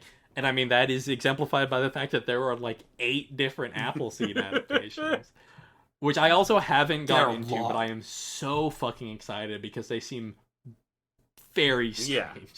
I've been meaning to watch the original Appleseed for ages. I just never got to it. I'm so excited to watch that. Seems like a good time. It does seem like a good time. It's a Gainax production, which is crazy. Really? I didn't know that.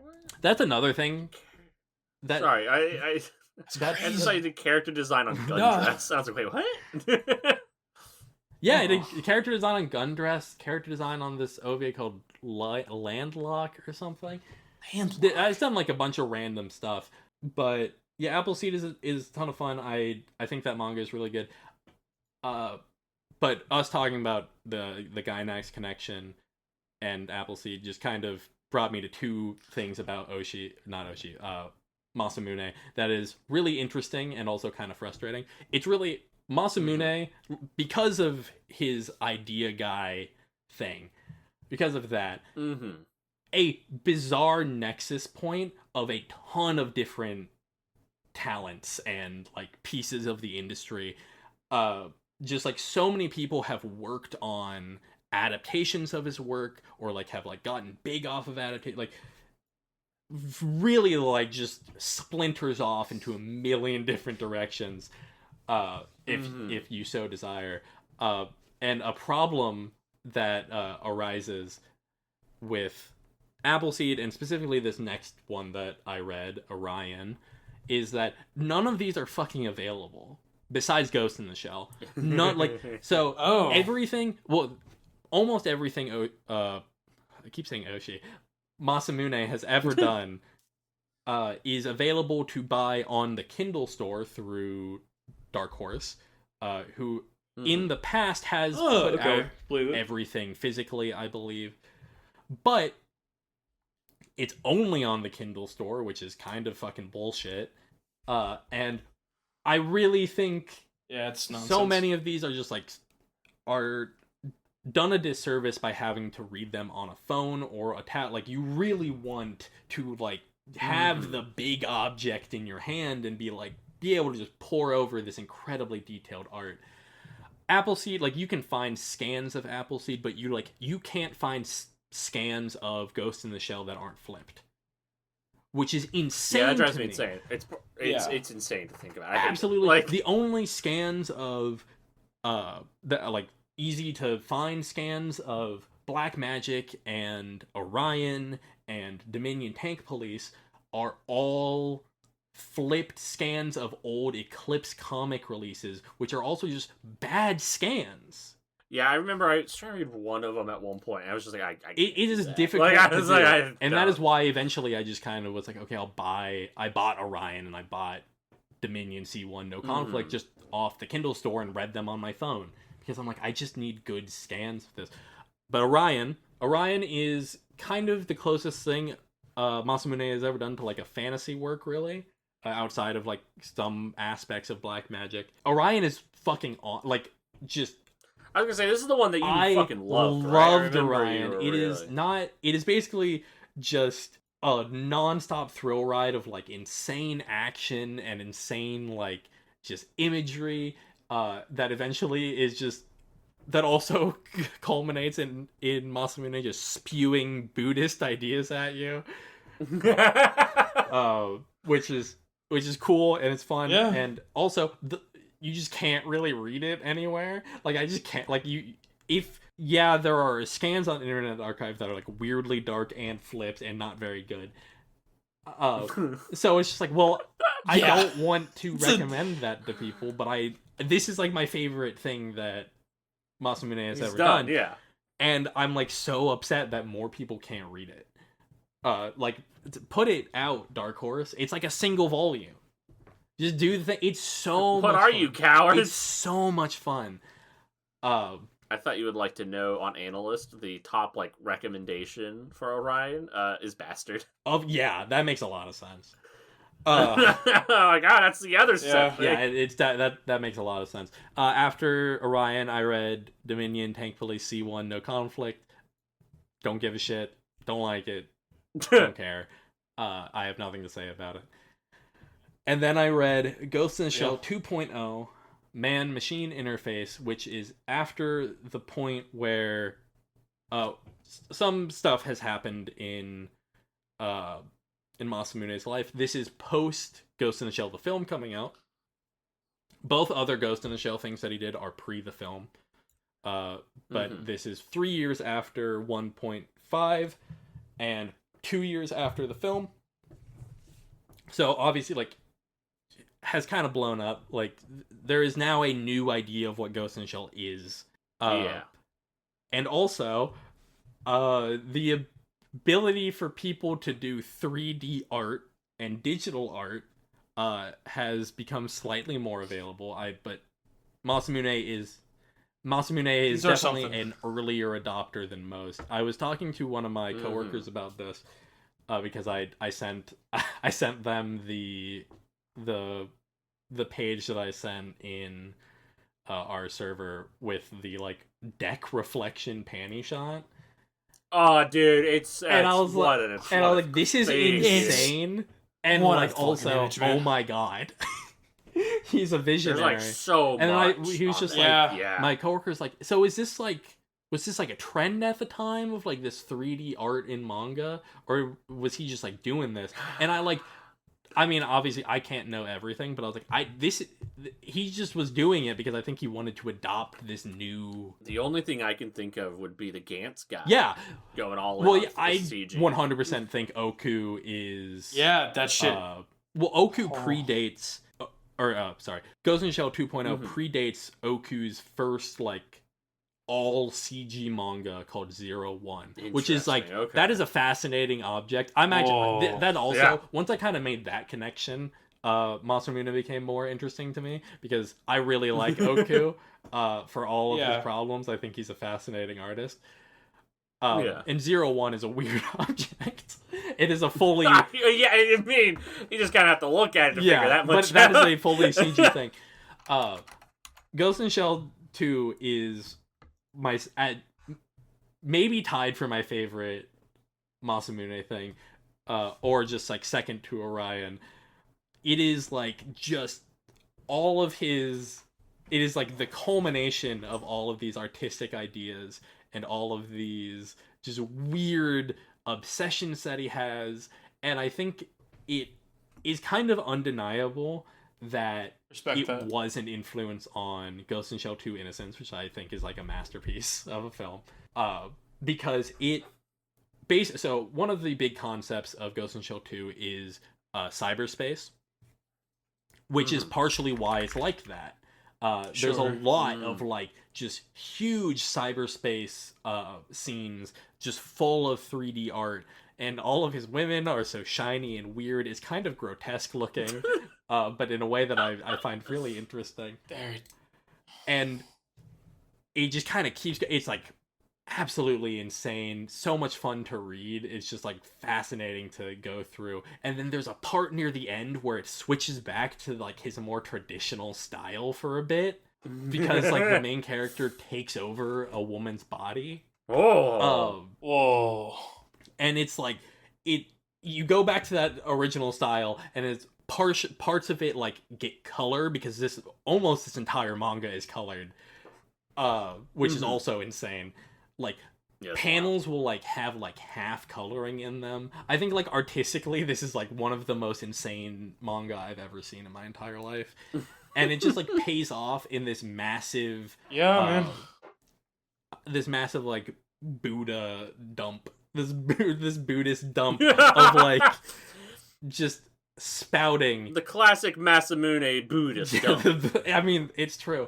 Of just like talking about like just going into consciousness and karma and like your shadow self and like all of this nonsense. Goddamn Jungian horse It shit. fucking rules. It's good. It's good. No, oh god, I can't do any more so young good. in my life, dude. It's the most fun I've had. It's besides Orion, it's like the most fun I had reading any of these, and I think it's so interesting. And people always nobody talks about any of the manga sequels to Ghost in the Shell, like at all. No, and I've never heard. I mean, people up until recently, it feels like people barely talk about Ghost in the Shell 2, the movie that is awesome. Yeah, that is let incredible. alone the manga. And I think it is so interesting, this kind of precedent that both that movie and this manga set of like, once the Ghost in the Shell universe kind of goes forward in time, like CG kind of becoming this like a representation of the furthering of technology, and it's like it feels alien in a way. It's very interesting. So yeah, it is a lot, and I've been just spinning it around in my head. Fascinating guy. And then I also sent a bunch of art from his art books, Intron Depot, including his wild ass pornography. Yeah, Intron Depot is really interesting, and like just kind of like good art book stuff. Like if you like his art, just good. And then I also I sent some of his Galgri stuff, because mostly he just kind of does porn now. Pretty good. He's like written and done character designs for a few things, but from what I understand, in 1995 he lost a bunch of stuff that he was working on to an earthquake, to like the earthquake. No. And then after Ghost in the Shell 2, he kind of stopped working on manga as much to help take care of his dad, who was sick, and his dad passed away in 2013, so he was taking care of him for a long time. And in general, he's just kind of alluded to there was like a lot of family stuff, and also like I just had health issues, which if you look at his art, it is amazing if his hand didn't like literally explode.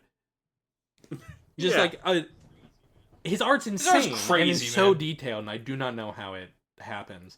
So he mostly does porn, and I would not recommend anybody look at that porn unless you're like super fascinated. Unless you're a sicko. Yeah, unless you're a sicko, because there's like some horses that are also rendered in a way that are Big Mr. Hands maybe fan. like racially problematic.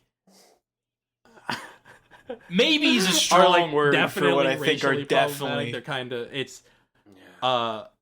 fetishizing stuff in a weird way. Also, I just don't think it's like titillating in that sense at all. Yeah. It's grotesque. It's not very good It is porn. like actually grotesque to me. It's like the contrast of like the early CG on the body, like contrasting with the bodies is like It's fucking.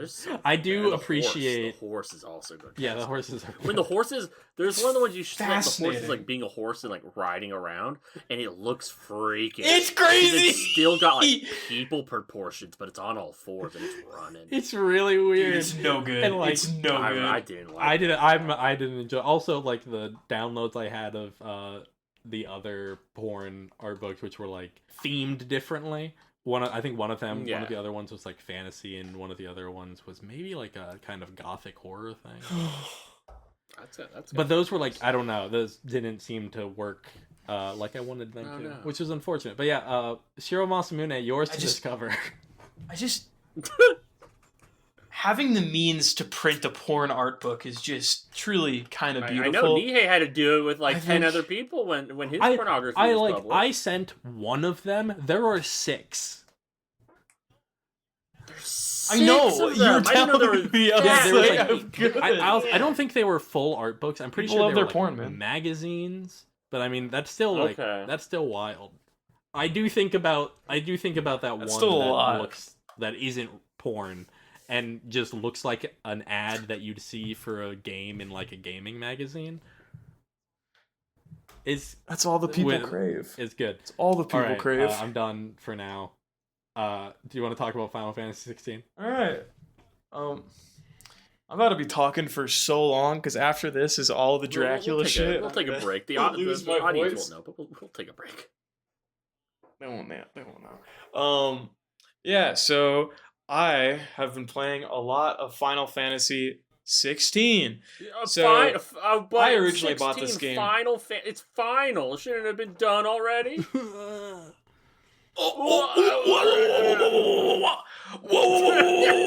Sorry, I'm throwing up in my fucking pants Sorry, right now. I had to channel my 2009 guy on internet voice for a second. Seriously, dude? How are there 16 of them They if it's the still final made one? It's like they still. I mean, Are that they? came out. I mean, they're still making 14, man. They're Magic set's coming out, which is crazy. But back in February, I was like, the idea of a kaiju battler action game seems neat, and I've wanted to play a Final Fantasy for a while. It's complicated. It's like, I thought it was just like a complicated. mediocre Devil May Cry in a castle. I wish. We'll get there. We'll get there. I wish. I mean, maybe I haven't fucking played it. So But there's a probably lot would've of stuff if it going was on in just, like, 16. what if we made Devil May Cry in a castle? In a castle, I mean, unlike early Devil on, May it Cry, seemed like- which is also in a castle. I mean, that's what I was So, thinking. But like, I remember early on some of the stuff they were like, oh, we got the guy who did like the action directing from Devil May Cry. Yeah. I was like, oh shit, is this gonna be like a good They- one? they did. I don't know if it's a good one. Tell me, is it good? I'll be real. I'm very fond of this game. I'm having a very good time. I think I'm gonna send you guys the image where that I was sent, and I was like, maybe I should fucking play this game. This is some of the concept work for That's Really Ifrit. cool. Really fucking sick. Like his exhaust pipes up top. So above, they're so cool. he looks like a fucking evil. they are. I know. Like a It's so cool. Above, I sent the Yoshitaka Amano like original designs for like the summons, and they're sick because I they're mean, he's Yoshitaka got Amano. undeniable Yeah. And artist. One of those Like, guys. He's an undeniable artist. Jesus. And since I was a youngin, I've been very big Dragons. on like just dragons, but fucking just like summons and summoning I things. didn't know this. And that was what drew me to fucking Magic the Gathering. Final Fantasy when I was younger, and then I never played it. Well, yeah, that's different though. Sorry. Like Final Fantasy and be like, maybe I should play this, and then I was just like, well, there's not as much summoning as I want to be happening in this, so whatever. You can't That's why be you the got into summons. Persona. That was like the main thing, as you could imagine. I guess. Mhm. I did get into Persona. Yeah. That was a whole different thing, though. It's Persona, man. I think this Ifrit is by Takahashi, but I'm not sure because I don't know my Final Fantasy no artists idea. very well.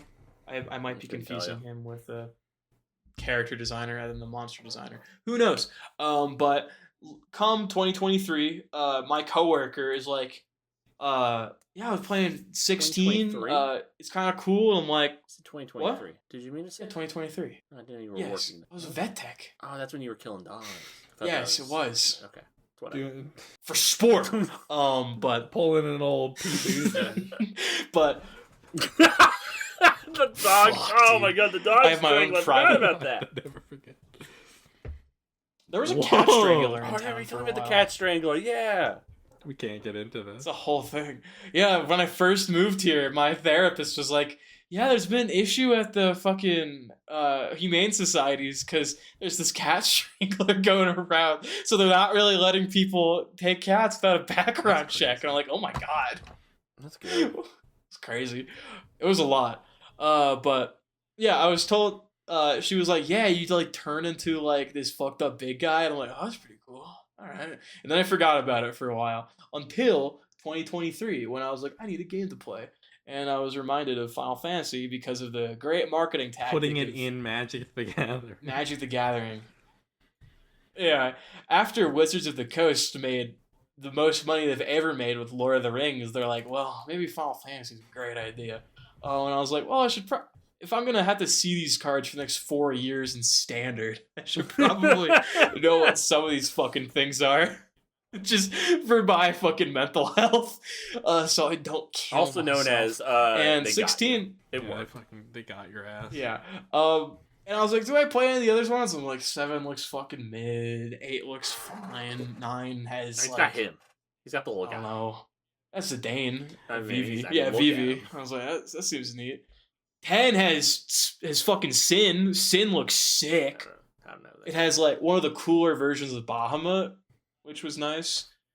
11's an MMO, no shot. What about the 13 6 games? still maybe. Maybe. 6 is such a maybe still. 5 I'm thinking about because of Kibi's Look at recommendation. Sin right now. This thing's crazy. Sin's crazy, 5 dude. also, Such a that's cool where, design. Ryukishi 07 got his name from. Oh. Yeah. Oh, nice. That's neat. 1 through 4, I don't know. I Play don't 2 know. and become a saga freak. There's something going on there. Yeah. I'm thinking about 2. 2's where Behemoth came from, and that's like my Yes, give him favorite the guy. Bible. I think it comes from the real Good world. point. I think it comes from Worm. 12, 13, and 14. I couldn't be bothered. What about 15? 15, You wanna hang no out with shot. Your good friend No the shot. boys. I just don't want to hang out with the fucking like 4 white boys in their car and then nothing happens for 50 hours. One of my good friends is like, I think the only Noctis fan That's on good. Earth. Some people are ride or I die just, for that shit. I I couldn't be me. I know, Does your I friend love happen listening. to be named Tatsuya Nomura? No, they don't. They're not Tetsuya Nomura, but they've got ideas. I was bullied for it recently. It's like, oh no shot! Did the last fucking Noctis fan show up in chat? It's like seeing the last black rhino in a zoo. They got really mad at me for I that. once and then- went to a local fighting game tournament, and a like national level Oh, player yeah? showed up. He was like cousins with one of the regulars, and he Sure. obliterated everybody in the Tekken bracket with Noctis. And I was just So watching rude. these like local level players just get just drove into the ground by this guy. God bless. That's so rude to do. Imagine, dude, they have fucking. Now they got Clive in there too with Final His name is Fantasy Clive? 16 fame. Yeah. He was Clive. It's crazy. You know that, or Isn't that I nuts? forgot that. I should His say. name was Clive. Clive's Rosenfeld. He's neat. Looking- I'm Clive enjoying Tekken. him. I think I'm really unsure of how I feel about this game's narrative. But Oh, he's got a the prototype promise is arm. made true. So before, it's cool. He's cool. I think he's cool. Clive is like a great character design. So the big conceit of 16 is that there are no summons, but there are these things called icons, which are the summons, and you fucking kaiju shift Good. into them, Okay. That's sick. which is sick. Like, fuck yeah. That's awesome. And part of the narrative I'm at is just like people grappling with the fact that they're used as weapons of mass destruction and they don't know what to do, how to handle that. And that's fun. This, like, the story has things going for it, but you both have played Revengeance, right? Okay. Revengeance is like where my brain goes for just prototype's so cool. I need to play So cool. prototype. Revengeance is where I go to for just a fucking succinct action game experience. You can knock that out in like 8 hours if you're like watching all the cutscenes, have a fucking fantastic time.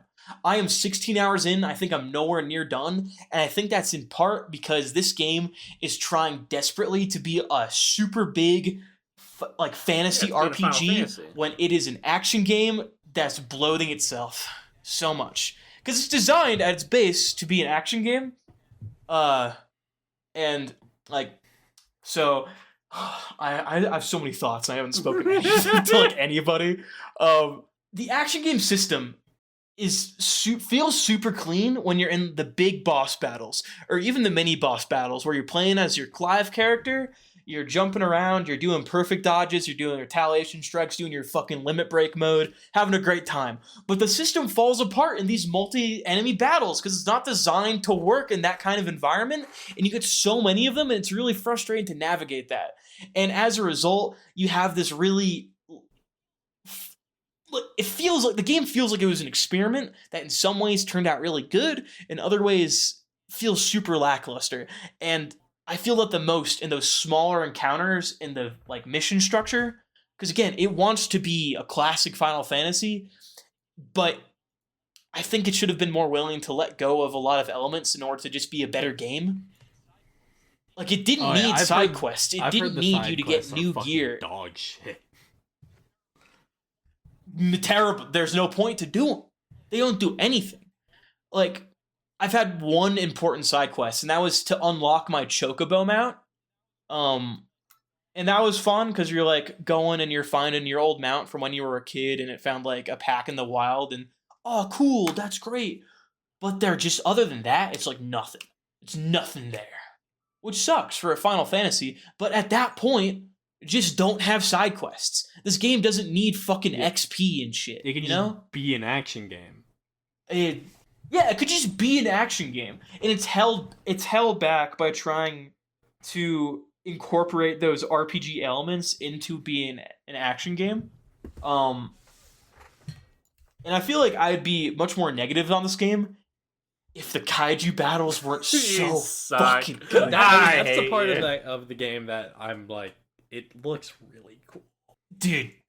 It's so cool because it's so clear that the most energy was put into making the large bombastic kaiju fights to be as slick as possible. There's a whole different melee combat system for it where it's turned your moves into like a much simpler bread and butter system. And you have these super cinematic battles, and it's the most fun the game ever is. When Clive is like, yes, I'm gonna press both sticks and embrace the truth. What the? And then turns into the massive fucked up demon creature Ifrit and then punches the shit out of fucking Leviathan. Like, that's so cool. And it's always the coolest. And then you just have to go back to like Clive being like, oh man, we have to overthrow the Empire. It's all the fucking Empire. God, my mom sucks. Fuck, I hate my life. God. And it would be compelling if it wasn't so, like, fucking, like, stretched thin.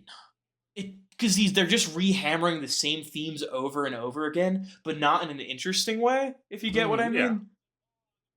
They're just doing like, the same thing. The plight of the poor. Yeah, just going, the plight of the downtrodden, like every possible minute, but doing that for 16 hours. You think they should pick themselves up by their bootstraps? I do, especially when it's said, yeah, exactly. Especially when it's said so much. Mm-hmm, yeah. But this game has moments, like the opening part of the game. Do you guys care about 16 spoilers? I don't care at all. You couldn't fucking pay me to care about a Final Fantasy game story. Woo! Let's go! This fucking castle's falling apart, and you've gone through the tutorial shit. You fought a few like mini bosses, and then oh fuck, a fucking dragoon drops into the middle of the stage. Is like, I'm here to end your life. And I'm like, all right, whatever. But then like it feels properly cinematic. There are like quick time events. It's the hardest encounter you've had so far, and it made me feel like, oh fuck, this game has a thing it's trying to do, and the game never hits those highs unless you're in those cinematic fights. And it makes me feel that just cut all the fucking fluff, just make it all these sick cinematic fights. That's a game. That's a good fucking game. Like, this game could be great, but it's just good. Just make it a series of QTEs. And that's what's bugging me the most. The QTEs are good. So, They're fun. basically the game that both you and James have just came up with. It kind of already exists, and it's called Ashura's Wrath. That's what I was thinking. Yes! Yeah, Yes! I was thinking it. If 16 was Azura's Wrath, I think it would be the best game ever made. I think it would be the greatest game ever made. Okay, so I can't get into this, but there's somebody. Okay. I might bleep some of this out or get rid of some. Somebody in another server that some of us are in that has been saying some things. Okay, I know where this is going. Yeah, and I know the way that you were talking about it did remind me of like one of the like fundamental things. Which, I mean, like obviously there are no hard rules. You can do whatever you want, but art can be whatever. One of the reasons that like the JRPG system works for long form games is because it doesn't require execution. It doesn't require like, I mean, it obviously requires execution in some way, but it doesn't require like intense focus and intense execution at any point. If Devil May Cry was 30 hours long, I would want to die by the end of it. My hands would hurt. Yeah. And it's that's what's happening. That's its own thing, but it's just like it's hard to make that work in a way that isn't also just really annoying and doesn't have incredibly harsh diminishing returns. Yeah, that's the issue. Is it's incredibly annoying, and I'm just every fucking second I'm playing, I'm just waiting for another kaiju fight. So I can get it in like my fucking like memory system, so I can replay it, cause it's fun as fuck. And this game doesn't know what it wants to do. This game, if it was designed as an action game and not a JRPG, it would have been an amazing game. But it was designed as a JRPG first and an action game second. Have you ever seen? And that doesn't work. Play the Ratchet and Clank games, right? There are sections in the second, I think in all of them actually, where Clank becomes giant and you have a big kaiju fight. This is all I've been thinking about whenever you say it's a kaiju fight. As I'm thinking about big Clank punching another guy in a robot. Oh, yeah. And it's the most dog shit thing you've ever played. Not true. You're lying. So I hate those. No, those parts. Have you played? He's lying. Have you played them recently? I assure you, they're not good. Like, whatever. Who cares? I'm just gonna grab some of my screenshots that I've been taking because they look so fucking cool, dude. This game rocks. This game is the coolest thing ever, dude. I'm having a ball. I'm having such a ball. You're just your big demon guy. You're fighting fucked up big birds. You're just fucking being epic. It's lovely. It's lovely. I have another complaint before we move on to the thing where I have to talk for even more. But your party is essentially 4 people and then 3. I'm not gonna say what. Kind of. Again, it doesn't need to have one. God, fuck this game. It's really good though. Your main person is Jill, your childhood friend who you get separated from through the horrors of war. Great. And she just had a cool moment. I was like clapping. I'm like, yay, Jill did a thing. That's so cool. She murdered the guy who made her do war crimes. That's pretty rad. And I was texting Chloe, friend of the pod Chloe, in our fucking server going, man, Jill just did a really cool thing, and I have a horrible feeling in my stomach that she'll never be allowed to do anything cool ever again. And Chloe just sent a smiley face emoji, and I know it's gonna be true, because this game's treatment of women is really frustrating. You got Jill, who's cool and isn't allowed to do anything, and then you have Bernadette, who is just like killed off immediately, and then your evil mom. I do hate my mom. And that's really it. Yeah, that's really it. There's a lot of like women who live in service of men, essentially. That's cool. Yeah, that's great. I don't like that. Yeah, I don't love that. Yeah. Final Fantasy 16. I'm gonna keep playing search it. up Bernadette to see what a Bernadette looks like in the Final Fantasy universe, and Her design is crazy. I still haven't found her. But the first thing I find is a Reddit post. Anyone else hating what they did with women in Final Fantasy 16? That is like the main thing I remember hearing. When the game Oh, came man. out. And I was like, why is its treatment of women so bad? I mean, I was texting Benedicta, I our think collective is her friend of name. the show, Hebe, about this, and I was like, "Is this a systematic issue with Final Fantasy?" And they're just like, "No, not at all." Yeah, I mean, I'm the like, main well, character is great. 6, Terra, like, you know, Yeah. Benedicta's crazy looking. Duro protagonist of 10 is fucking Yeah. what's her People, I Yuna. mean, yeah, people really. I mean, she seems cool. what some of the most beloved female characters in video games are from Final Fantasy. You know how many people I know? You know how many women I've seen who have just been like permanently altered by the existence of Aerith or Tifa Lockhart? Yeah. Tifa Lockhart. I went to get. This is like completely unrelated to everything, but No, it's fine. This episode needs to be longer. This is gonna be our longest episode in like a year. It's good. I'm Even with I'm the very auditory happy. I'm not the issue. one cutting Yeah, this this one. is Let me gonna tell be- you that it's much. gonna be a lot. But it'll be fine. It's okay. It's Fucked. we're back. We We're have back, things baby. to talk about. I went to go see American Idiot. My college put on a production of the Green Day musical American What? Idiot, and one of the members of the ensemble was this person with long black hair, and they were wearing like a white tank top and had a red like sleeve, you know, like one of those like early 2000s I don't know what they're fucking called. And every single time they were on Whatever, stage, yeah. I was like, are they like intentionally doing a like closet Tifa Lockhart cosplay? Fucking rude. I was thinking about it, Oh. and then I was like really convincing myself, like, okay, like when does this takes place? Like I don't know, like in the early 2000s. That's like the time, you know. That's Yeah, it's Bush era. having yeah. like a you know have Advent children's like around the corner. yeah. I'm just like, it's not impossible that person Oh. who's vaguely alternative It's not. in the early 2000s No. would be really into Tifa Lockhart. And I was just like, literally, for like an hour and a half, just being like, is that... that can't be. No, but- could it? And Is also it? There's a friend of the chance. pod, Fuck. Mike, and the other person I was with, one of my coworkers, also thought that. I'd asked them about it when we left, and I was like, so like that person was kind of had like a Tifa Lockhart thing going on, and they were like, oh my god. So you noticed it too? That's so funny. Oh, that's good.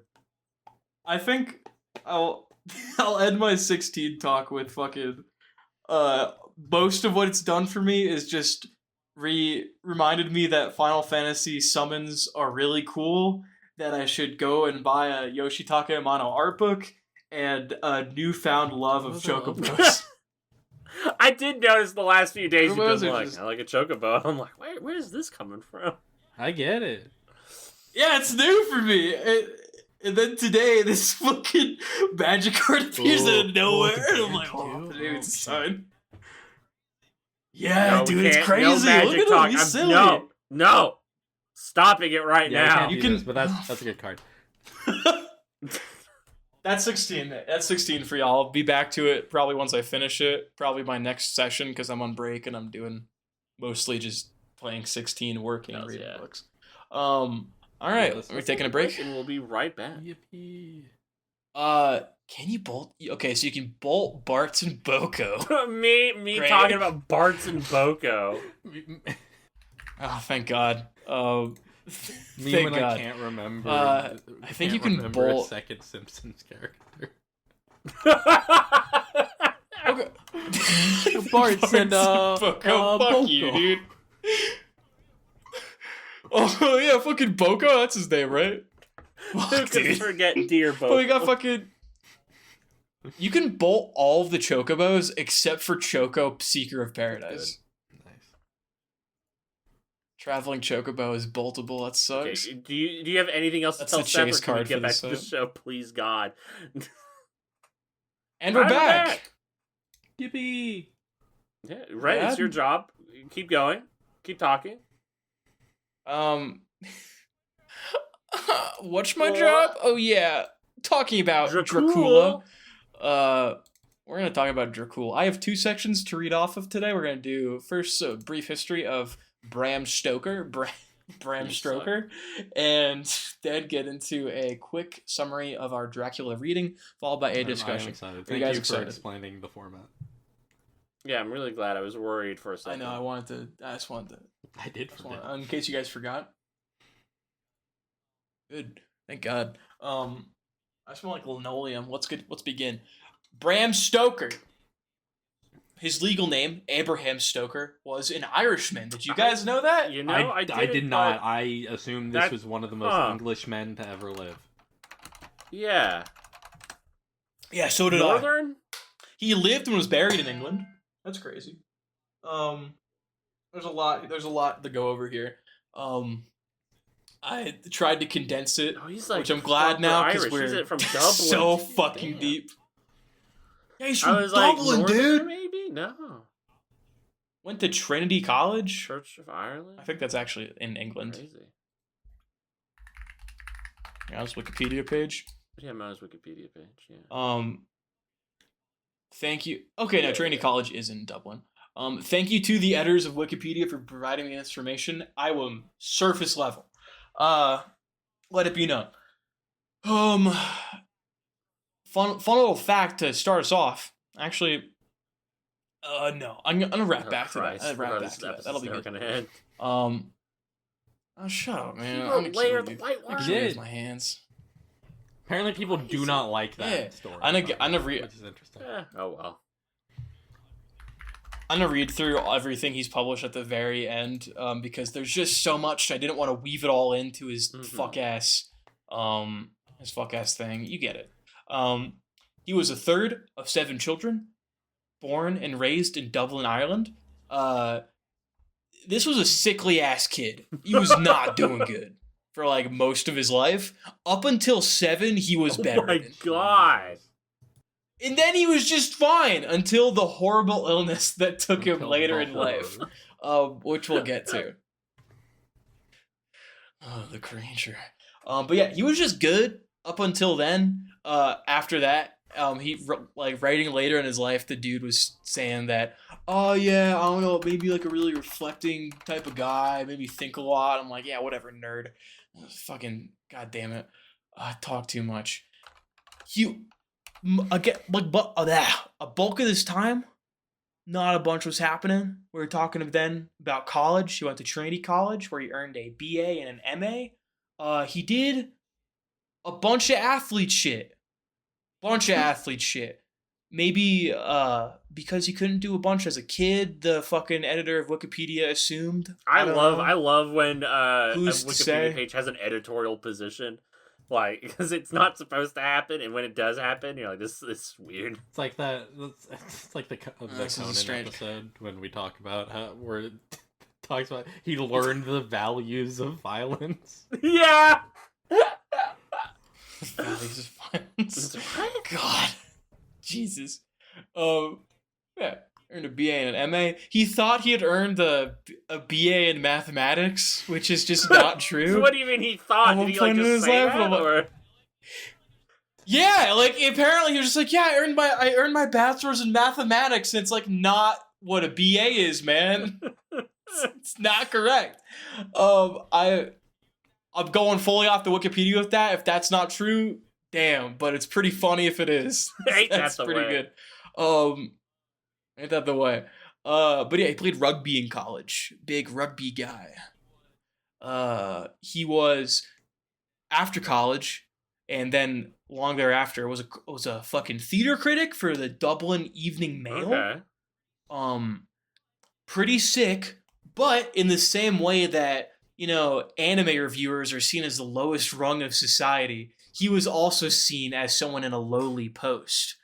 The the Wikipedia writer also made note that, but he actually was viewed quite highly because his writing was really good. And I'm like, I was like, that sounded kind of bullshit. Like, I don't know. It sounded like kind of horseshit. It sounds like a thing that was in like one magazine that is like, yes, this is my source. It just, I like how much of this I don't know. part of the episode is roasting Wikipedia. I don't know. It's where I'm getting my information. I was like reading really closely. I'm like, oh man, parts of this just bug me. Seemingly his first published work was in 1872 with a short story called The Crystal Cup. Also mentioned around here is he founded the Dublin Sketching Club. Oh man, isn't that sick? There?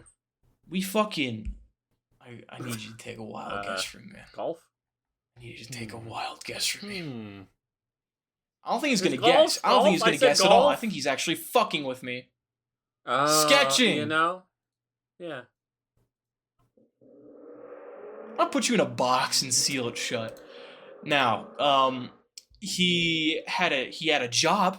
He had a cool job managing the Lyceum Theatre in the West End of London, a very prodigious theatre where he went from being an anime reviewer to a guy who managed animators. Isn't that neat?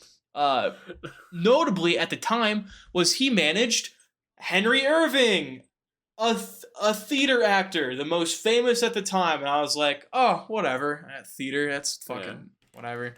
Because I suck and hate the arts. You often say it. I do hate the arts. But apparently that led to a lot of shit. He met two U.S. presidents with Irving. He met McKinley and Roosevelt. Crazy. He met Teddy. He was just given audiences in the White House far before Dracula, just because he was the manager of Henry. It was like, oh my god, Henry, you manage Henry Irving? Hello, shake my hand, please. Like, whoa. All right. Hilarious. It just really stood out to me as a funny fact. He was just hanging with the presidents. He fucking was married to Florence Balcombe. Once suited by the illustrious Oscar Wilde. Whoa. Which, all that was known about her in the Wikipedia article was like, yeah, dude, she was bad as fuck. And I was like, all right, really? That's all you're gonna give me, dude? Our Wikipedia photo is really cool, though. Is it? I didn't see your Wikipedia photo. It's really pretty. I'm taken. That is a good photo. Okay, that's a pretty good photo. Yeah, Okay, yeah, this is what. Yeah, she fucking was mad at the film Nosferatu. That is something I knew. That seems to be most of what is known about her life. God, fucking Oscar Wilde. Oh, Oscar Wilde's fucking Picture of Dorian Gray. I was gonna say. Either of you guys had to read that in high school? I just know about it through cultural osmosis. But I did have to read The Importance of Being Earnest, which is a good play. That's a good play. And then somebody yelled at me when I said that it was very gay. And they're like, what do you mean by that? I was like, Oscar Wilde was a homosexual man. Like, that's what I meant by that, you fucking rube. Also, he looks so red. Oh my god. Look at that hair. Hey, he looks like he looks like the Eighth Doctor. Looking like evil Adolin Colin. What a cool photo. But yeah, moving right along. He met author Henry Kane, who he dedicated Dracula to. Super nice, super cool. By this point, I was like, I don't know. He has a lot of lifelong, beautiful friendships with handsome men, and then the page is immediately like, yeah, we think he's gay, and I'm like, well, all right. More power to you. Can you confirm or deny? No, but it's the thought that came into my head too. But I didn't write it in a Wikipedia article. Just blasted. Blasted Wikipedia. I don't like that. I don't like his page. It's bad. I'm sorry. It's not a great page for one of the most important writers of our time. Of this era of human history. He went to Cruden Bay a lot to write because he was busy all the time, but he took a month off like every year to go to Cruden Bay and create his stories. At one of these trips in 1895, he started writing Dracula. And then I believe how many years after this? Fuck, I can't do quick math. Fuck. Was it 1912 that he died? Yeah, I'm so smart. 1912. So 17 years after starting Dracula, he died of locomotor ataxia caused by multiple strokes. Locomotor ataxia. Lost the control of his entire body. That sucks. Caused by the strokes. Yeah, it's no good. And then he died and was buried in London. Yeah. Rest in peace, Bram Stoker. Like as an Irishman? I kind of say. I mean, that's where he lived for most of his life. Like, he was a home rule Irish guy. He kind of seems like an Anglophile. Yeah. I mean, I probably wouldn't go that far. He was like a fucking whatchamacallit. He was a home rule Irishman. He was big on like the idea that Ireland should be ruling itself, I believe, is what that movement meant. Or at least have like separation from the crown, and those later ideas were further extremized into Irish separatists, which is an entirely different thing, which I don't know about. Ask our good friend Sky on Tumblr. Go into his Ask box and ask him his opinions on the Irish separation. Ask him about Irish politics. I'm certain he'll be happy. I'm not Irish and don't know their history, but he definitely does in the ways that he does. Bram Stoker's a Freemason? Yeah, that's Bram Stoker. Bram Stoker. Boofing out. The Boofer lady. I love the Boofer lady. The Bloofer lady, sorry. That's a thing in here. Bloofer lady. We'll get to it. That is the thing in here, yeah. Oh my god. Now, for this book, we read the Dracula. The Dracula. What? Yeah. Dracula. Did you read it? I don't Did you read the book? We can continue. I don't know. I thought something would come to my head before the end of my sentence. Do any of us care about going over all the books that Bram Stoker made, or we just want to get? I mean, are there any like other big ones? Lair of the White Worm, which we've talked about. That's the only thing that I was looking at the list. That's the only one that popped out to me. Yeah. There's Lair of the White Worm. There's a bunch of other stuff that he made. I don't know. Sometimes you got one goat, and then a bunch of things that a liberal arts teacher will say this is the best novel ever made. Perfectly pleasant. Sure, they're fine. Not hitting anyone in specific, but it's happened. Just putting that out there. I need to read Lair of the White Worm.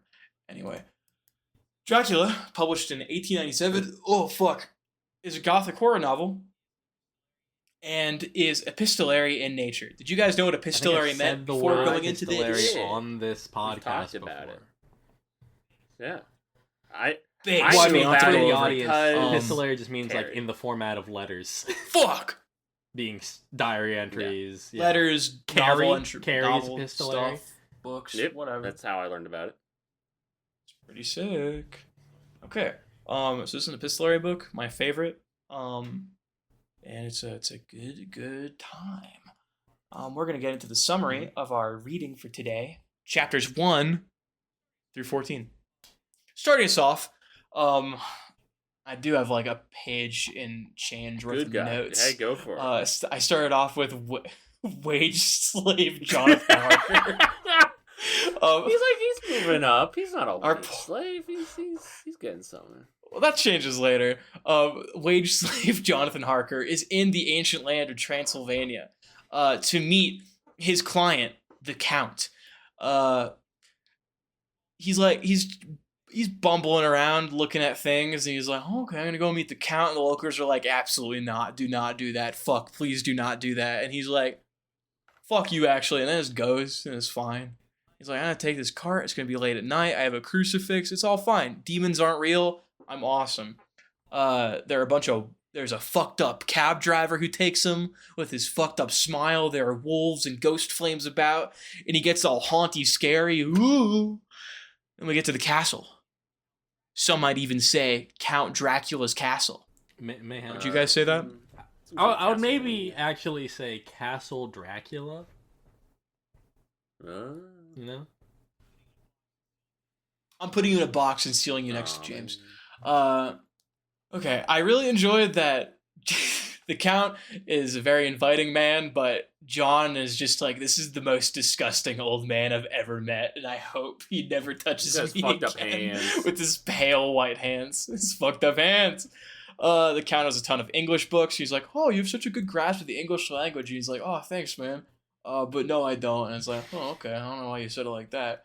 And then a few days later, John shaving cuts himself, and then like fucking Goku instant transmits behind him, is like, I'm gonna fuck your face wound. He's like, what? And it's like, oh, sorry, there's a crucifix, never mind, and throws his shaving glass. I had to look up window. Shaving glass because I like, never what heard the that fuck? term, and I found this very fun little comic somebody made on Twitter that really tickled me. Now that's a fucking Good. that's a good. We should I will repost try and this. find it again so we can post it. We could. It's very good. It's such a silly image. That's good. That fills me with some joy. Damn. Yes. But yeah, wants to fuck the shaving wound. And then our good friend John is like, oh no, I'm trapped in the castle, oh fuck! And he's like, oh no, there's only me and the Count here, fuck, he's been doing everything, am I going insane? And then the Count is like, oh, that's fine, I guess, whatever, I want to relate to Attila the Hun or something, and everyone else, because I'm a god, I hate these lesser races, and John is like, yeah, okay, weird, that's something. Yeah. The Count is like, you're gonna stay here another month, and John is like, oh, fuck, I don't want to. Proceeded by getting locked in his room and watching the Count crawl out of the castle like a lizard, which is something. Followed by, a few days later, falling asleep in the foyer, and then 3 vampire women try to possibly eat him. Really? Mostly eat him? That's a lot. Dracula's, the book is saying something about around sex and this attraction. point that I switched from reading it to listening to the book because I was having such a difficult time reading it with my eyeballs, by the way. It's a difficult read. And because I was listening to it, I had to do something. So just side detour, I played several hours of Minecraft where I was just gathering resources, not doing anything. I beat Portal 1 again. What? Because that's a game I just know so well. You know, I can just like play through without thinking about it. Yeah, exactly. That's mad, I played some Quake 2 levels. And I re-downloaded Power Washing Simulator and learned that my saves hadn't been transferred. So I redid the tutorial mission on that. This is a lot. I played a bit of a city builder called Rise to Ruin. And I think that's all I did today while listening to Dracula. I actually found this to be one of the easier things that we've had to read. Like, that's crazy. I just plucked through it. Oh, dude, I was really struggling to get through it. Like, it was like grinding me down. Because I'm not in school, I just sat down and read all like 300 pages today. Also, I fell asleep at one point while listening to it. So I missed like all of chapter 8. I think I slept through. You know, sometimes it's like that. Sometimes, oh my god! Oh my god! It's like that. I know what's going on though. Fair enough. I read it. You know, you got it for the rest of it. Yeah. Johnson just send out some letters. They get found. The Count is like, I opened your mail, and is like, oh, okay. Don't do that, please. The Count then eats child.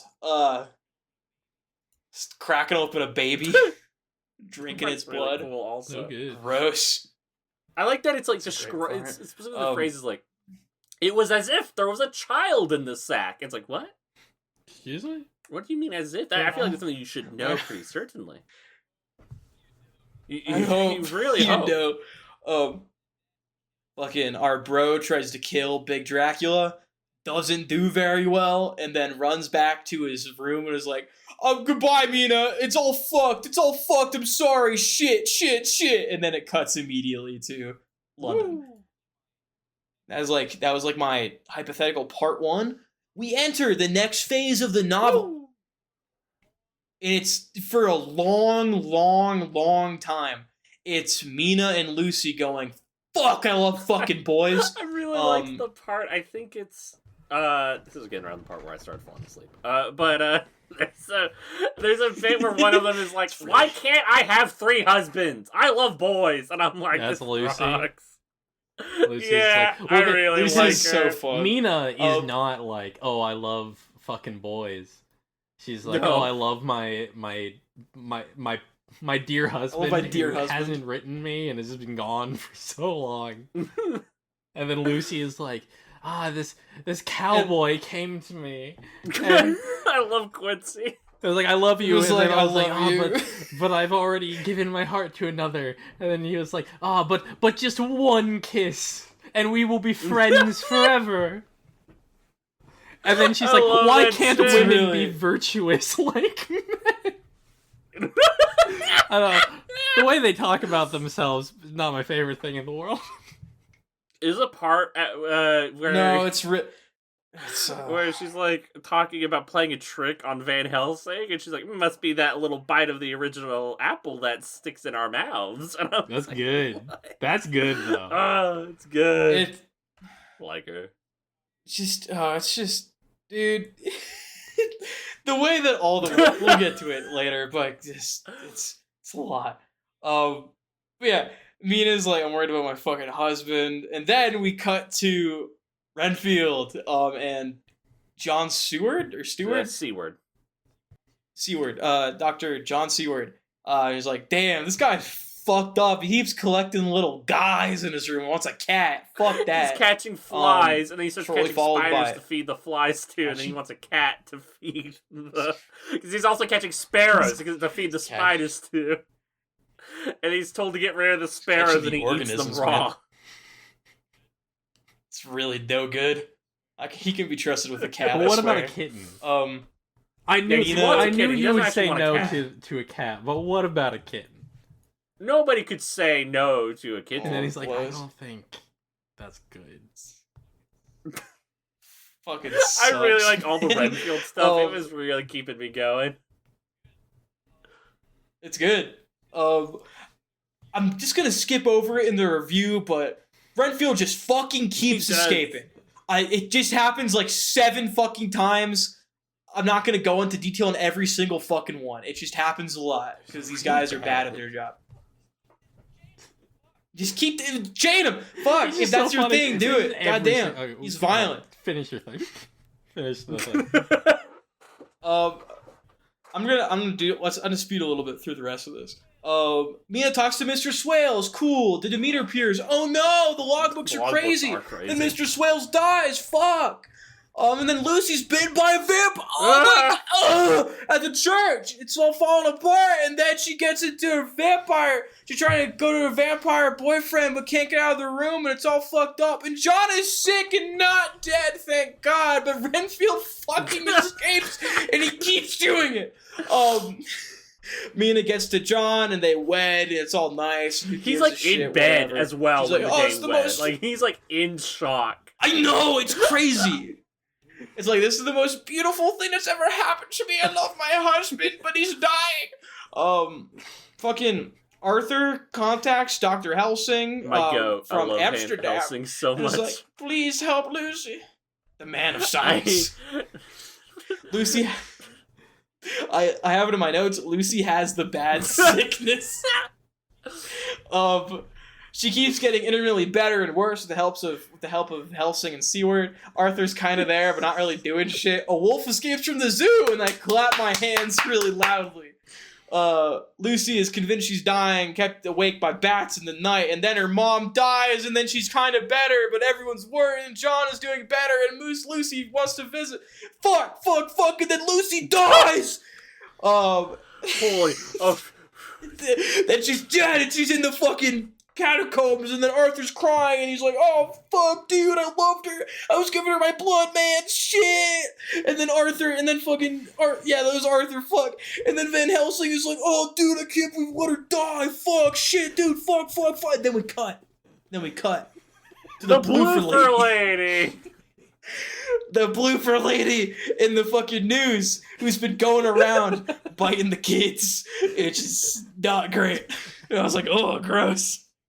I don't fuck with the blooper lady by any means. And then John's back in town and is talking to Helsing, because Helsing got all of Lucy's letters and is talking to Mina. And he's like, you know, John, you're not crazy. Vampires are real. And then Mina and Helsing talk and are like, you know, maybe this demon god that John was describing isn't a good thing to have in London.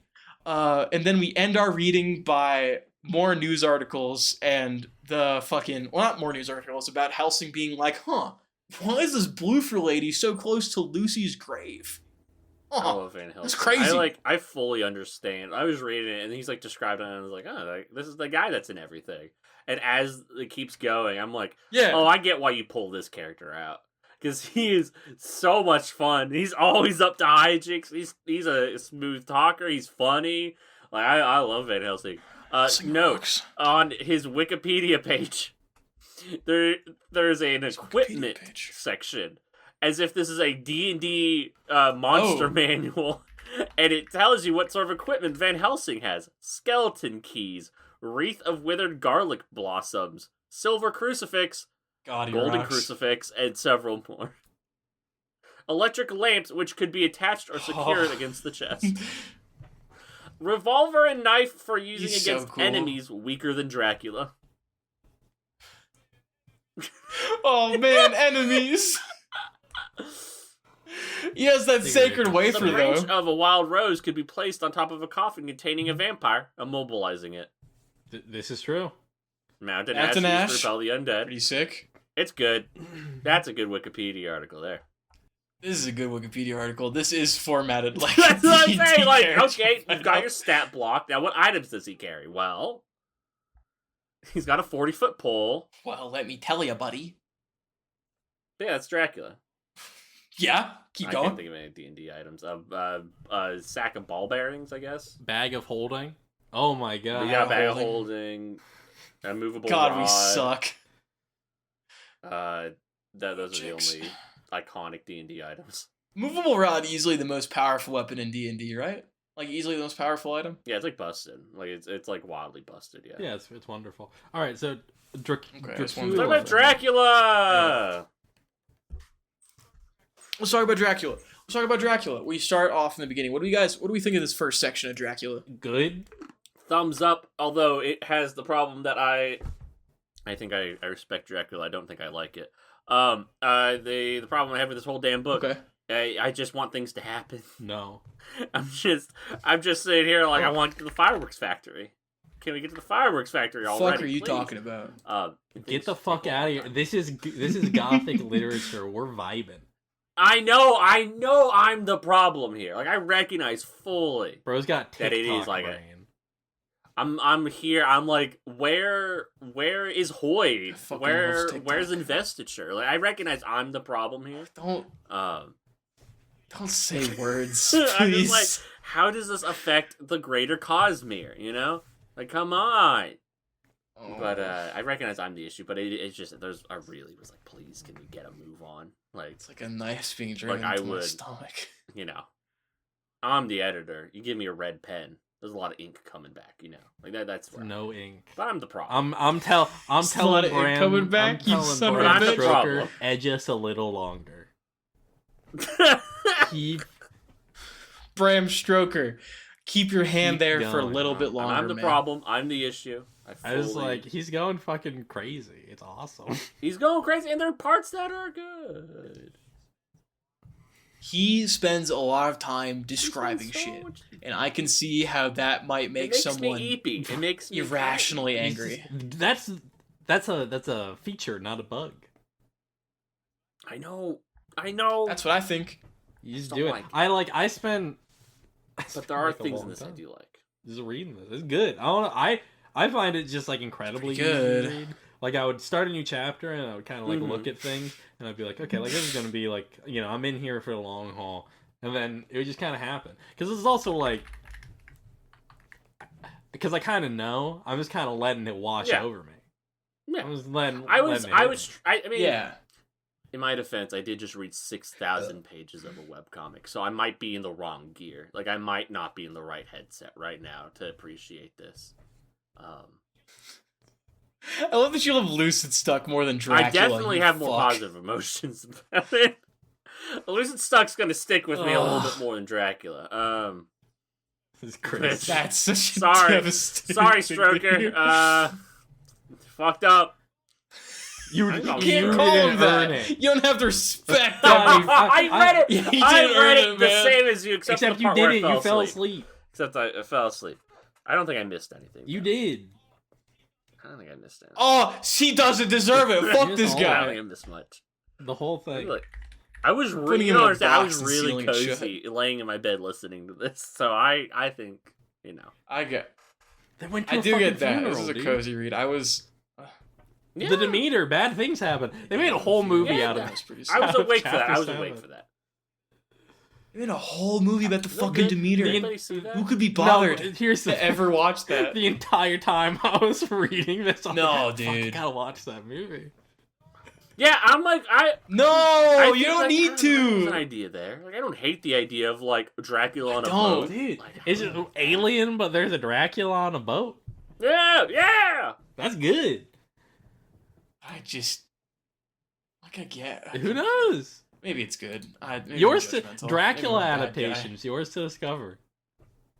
guy. I'm gonna try and We find should watch one Bram for us all to Stoker's watch for Dracula next by Bram episode. Stoker. Oh, no, because we're gonna Probably. do You just wanna watch- we're gonna do an episode with Mike for that. Okay. Like a bonus episode where we, Ooh, where we okay. talk about it. That's And I'll pretty edit sick. it and it'll be Yeah. fine. So yeah, you do that. I don't want to edit 4 voices Yeah. at once. What did we think of just Dracula's portrayal as kind of like just a weird, He's really strange fucking- little dude for the first chunk I of this? fucking- Like him and John are so horny for each other. He's getting Oh my he's God. getting there. Yeah. I Like love a it. lot of tension. I love that he's like. I mean, I might rub against some of John's thoughts about. Oh, he's so weird because The he's world? foreign. He's a weird foreign guy. Yeah. And I'm like, I don't know. I think there's some stuff with Dracula representing the other that I don't know if I 100% agree with. Yeah. I don't know if I even 1% agree with it, but God damn, it's a fun book to read. That's the thing. There's a reason it persists, right? Yeah. I was reading it, and I was like, oh, I Yeah. get why everybody's like vampires are sexy, because vampire is sexy. And I was like, damn. He's sexy even though he's a Yeah. gross old man with fucking long ass hands. Thank God that this man wanna He's like, God. fuck him, dude. With his long ass fingers, man. But I Fuck. love this whole. I mean, this is Going like, all over you the know, penis. Jonathan Harker in the castle is like the part that every adaptation of Dracula goes like fucking ham on. Like Yeah, because you got it. that's like the part Yeah. that people remember. It's the part I always remember from like any adaptation of Dracula. That's really. the part where Castlevania happens. Yeah. Like, yeah, you gotta have it. I like Yes. and also like reading this. I was like, damn, I've seen a non-insignificant amount of Dracula adaptations.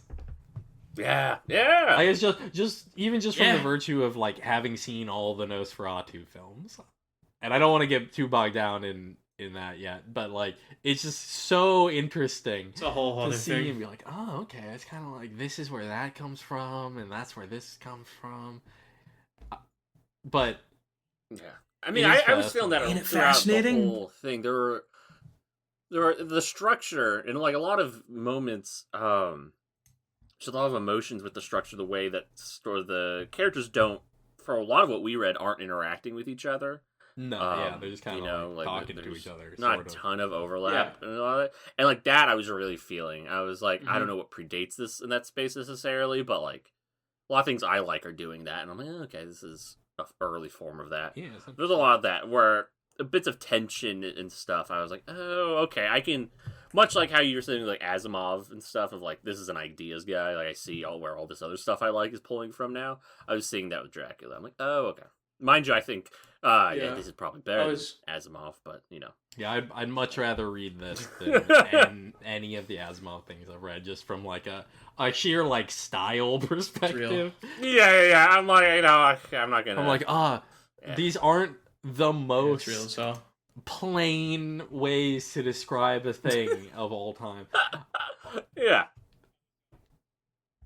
I was talking to a friend of the podcast, Katie, Katie, my good friend, about just how Dracula almost flows better as an audiobook because of just Definitely. how bogged in it is in its dialogue. I really felt that. I mean, even after the struggle I was having reading it, it was like a revelation turning on the audiobook and hearing the characters talk. I was just like, there's like, this is really enjoyable now because it's almost a radio drama because they're like talking to you, the reader, because they're talking to their diaries, Yeah, right? or whoever they're writing Yeah. to or whatever. Yeah. So it really, I really liked it as an audiobook. I And I think that's how I listened to it once. I Mhm. think it's a very good time as an audiobook. Definitely. Do we have anything else to say about this section of the book? That's Fucking crazy. Eating a baby? What the I fuck like the was blue that? flames. That shit's I crazy. love the carriage That shit's good. that doesn't have a driver, Yeah. except it does, and it's Dracula. Yeah, I like when he So realizes that the fucking driver yes. is No. Dracula. He's like, oh shit, he's I the love same that. guy. Oh shit. But he's like, Dracula, I was he has this big fucking castle, but he doesn't like have any servants. I love that. Yeah, he sees him like putting the plates out for dinner. And it's like, oh shit. That shit's interesting, dude. I do the scene with I think the movie Bram Stoker's Dracula calls them the wives of Dracula. Yeah. I don't know where that comes from. Yeah. But like the wives of Dracula trying to eat John, and Dracula being like, "No, he's mine." And I'm like, ooh, again, So sexual good. tension off the charts. It's a gay ass book. Incredibly gay. Good stuff. A+. But after That's all this I'll is say when about we this get section. into my favorite part The of this nitty-gritty. book, which is every single time we get to hear about Renfield, and the doctor's just like, Renfield got like more fucked up. Somehow God, so good, dude. got weirder. He got out again. It's just like Somehow. in So every good. chapter you get at least one Renfield break, and it's really funny. The Renfield break is always good, though, dude. It's wonderful. Just him being so upset about Renfield just being alive. He's like, Y'all watched the No, I Renfield didn't. movie from a year or two ago? I know you did. Don't. why would you even say that? I watched to me? it. I hate watched you. it did in not like it. theaters. It What? sucked ass. Oh, you did? Yeah. It's one of those movies where the longer I sat with it, the more angry I got every time I thought about it. Yeah, that's real. Nick Cage's Dracula, A+. Like the set he is in looks better than anything else in that movie. It's kind of absurd how much the movie goes up like 5 points when Nick Cage is on set and on like doing things. And then I really dog shit movie. did enjoy the idea of what's his fuck? God damn it. Of Renfield going to like group therapy for an abusive relationship. It's a cute idea, fun. right? I'm like, that's Yeah. cute. Yeah, and then like Is it again, effective? Nick Cage's Dracula, like fucking sign me up. He's acted his damn ass off. Unfortunately, bet it's Nick the Cage. whole ass movie sucks. It is bad. Unfortunately, it's fucking I believe stupid. Will No, Sloan. no. I believe Will Sloan Can't calls be it true. the soy Renfield movie. Is what he calls it. Oh, And that's not wrong. Love Renfield. Renfield's my what a thing to Renfield's my very say! good God friend. damn. Soyfield. He's a little little freak. freak. he loves And he eating sucks. bugs. He's always good. He's screaming at Yeah. passerbys. I love that Redfield's the He's favorite fucking of the awesome. podcast by a wide He's margin. really right now. entertaining. Like every He's time. lovely. I'm like, oh fuck, more Renfield content. Thank you. Just clapping, cheering of my meaty palms. Just going, I'm yes, hooting, I'm dude. hollering. Renfield's a lovely guy. He's not. No, he's cool. a freak. I could fix him. I'd be like, I'd feed him flies could out you? of my hand, like a horse. Like fucking He'd bucket sugar neigh. cubes. I would. I like how much He that just keeps motherfucker getting up. escapes. I think here's the thing: he wouldn't do that for me. He wouldn't even want to because I have a pure heart, and I don't have any karmic You debt, fix him? so I could. You have no karmic debt? Renfield would know that he's safe with me. Seth, you have so No, much that's not karmic true. debt Renfield that it loves scares me. me.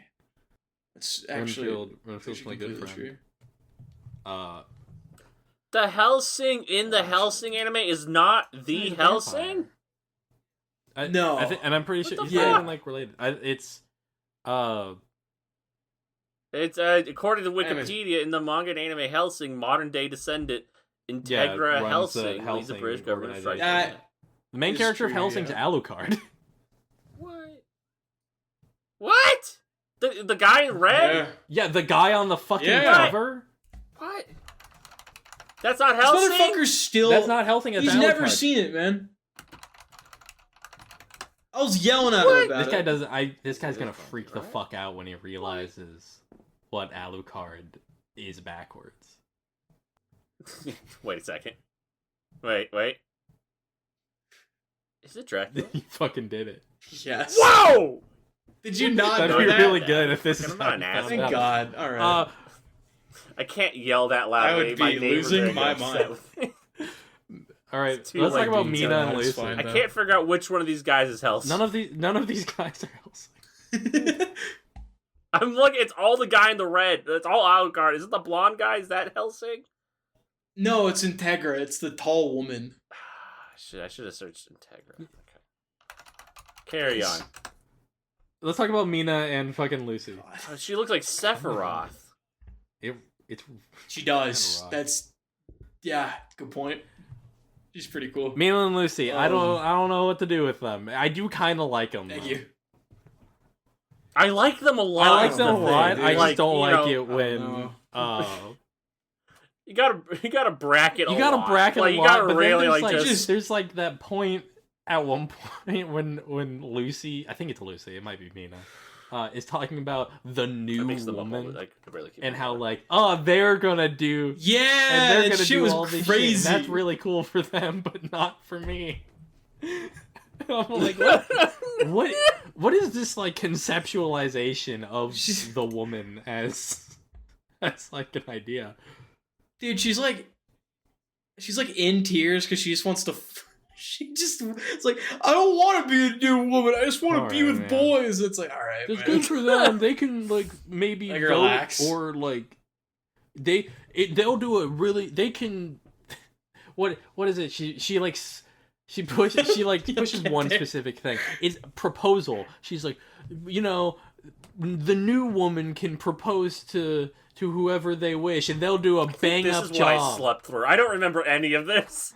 This is like the Shit was shit. crazy, man. This is completely They'll new do to a me. fucking great job of it, but I just want my mans, and I'm like, you could, but then like they're just fucking. You could still have That's a your position mans, you can dude. have, I guess, but It's weird. I don't know if I trust But that it's man. not to a ride good it. when Lucy also does this a lot, where she's like, "Oh, why do men have to be so virtuous when we women lack don't deserve Don't them?" deserve It's them. like, "Ah, stop doing that.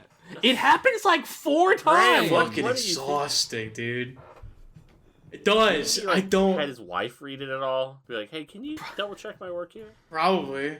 She's just clapping her fucking ass cheeks together like, this is the best thing I've ever read in my life. I don't know. In They Victoria? fucked like once.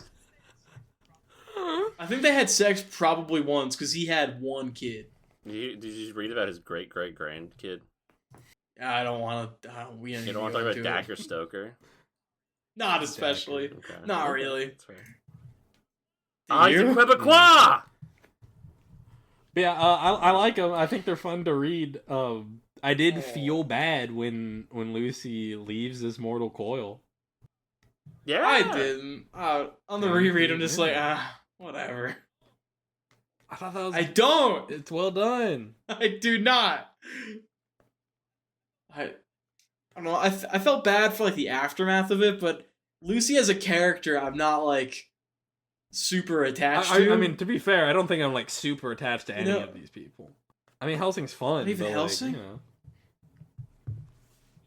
I want to like. I'm not kinning any of these guys. You know. You're not kidding any of them? I'm kidding. I'm kidding Quincy. You love a big hat. You're not. You're kidding Dart. I love Quincy. You're kidding so Dacre Stoker. I like Quincy. I mean, really, if I could kin anyone, it would be Van Helsing. He's just so much fun. But like, if I can't, Quincy, everybody fucking kins Van Helsing. I just linked. It's like exactly. That's why it's like trying to make I'm picking a Quincy. fucking Naruto OC, and it's like, oh, an Uchiha? How original.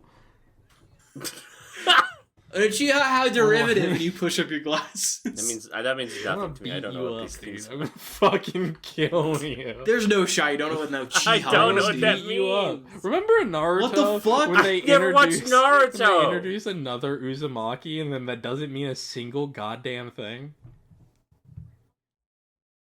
Wait, who was it? Is that one woman? The old woman? She's like, I think she has like pink hair or whatever. She's like obsessed with Sasuke. You mean his fucking mom? The wait, one who's Karen. obsessed with Sasuke, like when he's in his terrorism arc. And her whole conceit is she's just really good at sealing jutsu. But like they just don't make any deal that it's like nice. it's like you're part of the same clan as the main dude. I don't think they mentioned that like once even. What's going on with either. I forgot about that. Of course you entirely, did. dude. Looks nice. Yeah, because who the fuck would remember that except me? Because it really bothered me. Except your freak ass. I don't know. I watched that as a kid. It's that part didn't stick with me. I guess. But fuck, good point, dude. Oh, yeah. What is going on there, man? This Dracula's pretty cool, I guess. Oh, the symbols are the. I'm gonna get this. I'm looking at Uzumaki clan on Naruto Wiki.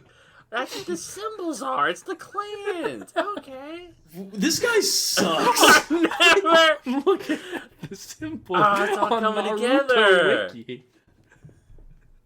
I've never watched Naruto. Naruto Wiki experiment. James, you gotta look at the summons in Naruto. Man. The name Uzumaki can mean whirlpool or maelstrom. Yeah. Red hair was a common trait amongst Uzumaki clan members. Except for that blonde loser. Do you think there's Naruto. is there who? I don't fucking know how to salvage this. What are you talking about? What the hell I are don't you know. talking about? Who has red hair in this cast? You know. I I don't know, man. feel like it would be mentioned and they would be discriminated. Yeah, it's probably be like, what the fuck is your problem?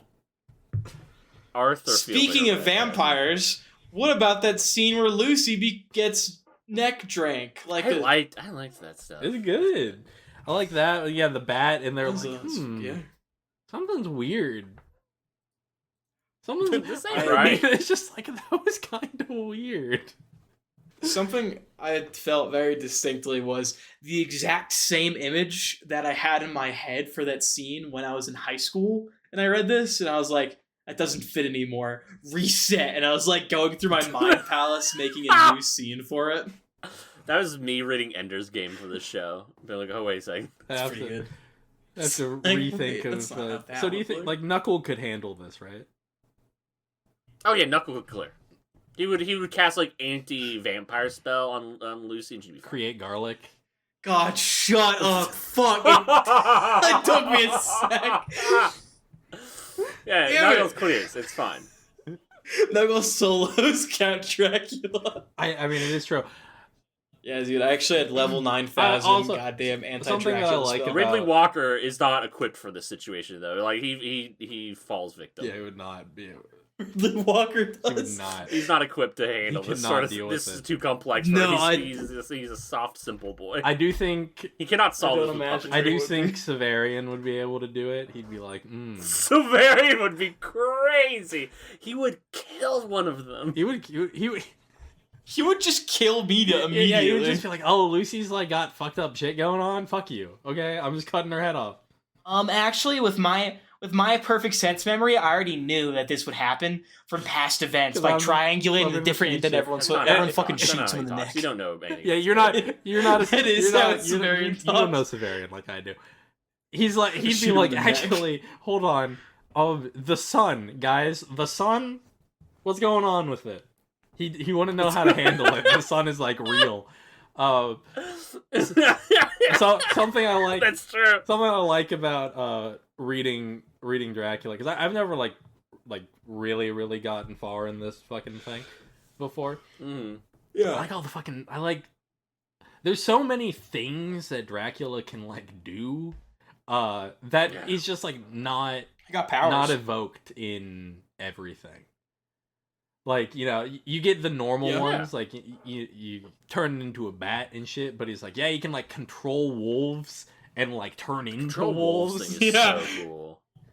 The wolf powers are so sick, that's dude. in Symphony of the Night. It is in Symphony of the Night. You can crawl on shit like a lizard.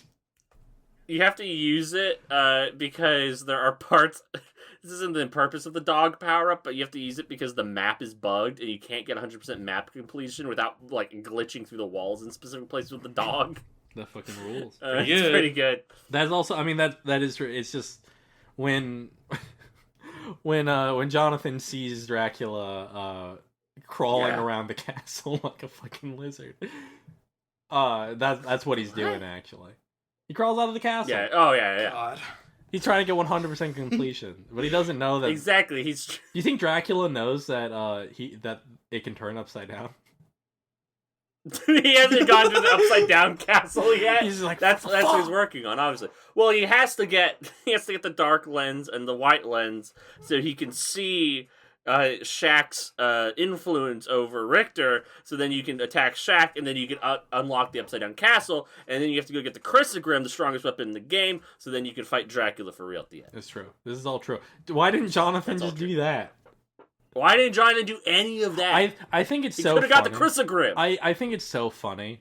Whenever in like any of these like old things, any of these old like especially, you know, like English texts, when The ancient tomes. When a character just gets in trouble because of like manners, a social faux pas. Yeah, when Dracula is when Jonathan is like, I want to leave so fucking bad, please, and then Dracula's like, 1 more month. You're staying 1 more month. Just 1 month. It's like, I mean, Mina, I couldn't tell him no. I couldn't say no, dude. It's Dracula, man. I have to make a sale. It's like, Jonathan, you're so stupid. I need to move up in the fucking company. It's not about me. It's about my boss, who I love like a father. He's so dumb. Love my fucking boss, dude. And then Dracula really just fucking silly. leaves and locks him in the fucking castle. He's like, I'm gonna get on a boat and I'm gonna fucking eat your wife.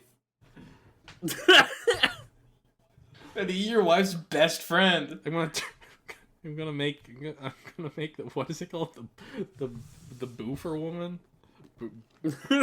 Bloofer woman. I'm gonna make the bloofer woman come full fucking send, bro. The bloofer woman. We still haven't even got there yet. We kind of did. I mean, kind of did. It's just a woman. I mean, we brushed.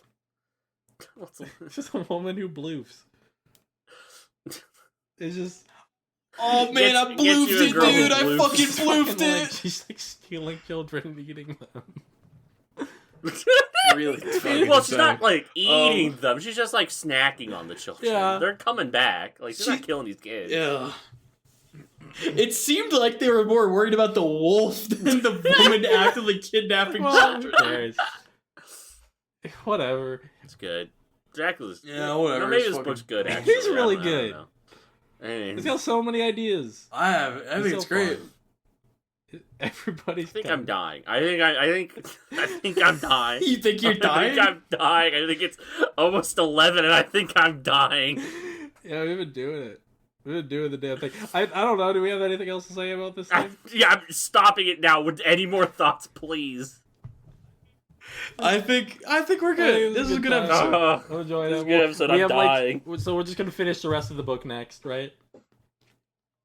Yeah, so I'm gonna. so much book. I find a Dracula film Yeah. for us to watch. It is less than this initial reading by like a Is it couple. less? I didn't actually look at it that closely. It's about it's the like- same for me. It ends. My copy at least ends on page 402, and then it has some appendices. So that's like Okay. 196 pages instead of 206. Yeah. Okay. That's not bad. That's not bad at all. That's doable. That's doable. You know what else is doable? So I'd even say it's doable salt to what? check out our other show, Covered in Worms. You can find it on Tumblr under Covered in Worms. You can also find it on Blue Sky, Covered in Worms. You can send us questions on either theoretically, but mostly Tumblr is where I'm looking for those. You can find me on Blue Sky at Blaident, Blaident. I very rarely say it, but that is what it is. You can also find me if you are a Worm fan. I'm in the Inchworm Discord.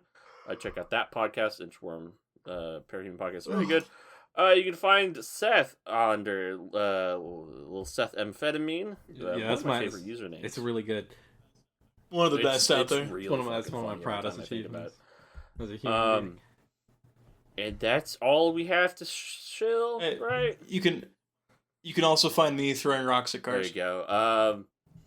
I don't think any of our friends have put out any new creative works, so I don't think we have besides anyone else to us, shill. keep checking out Chloe's podcast. Yeah, Tales so putting out from new the stuff. They're Stack. starting a new segment on that. I saw. Yeah. So I It's haven't. cool. Baxter's very still doing interesting. shit. You can always check out Sundoku I think- Diving.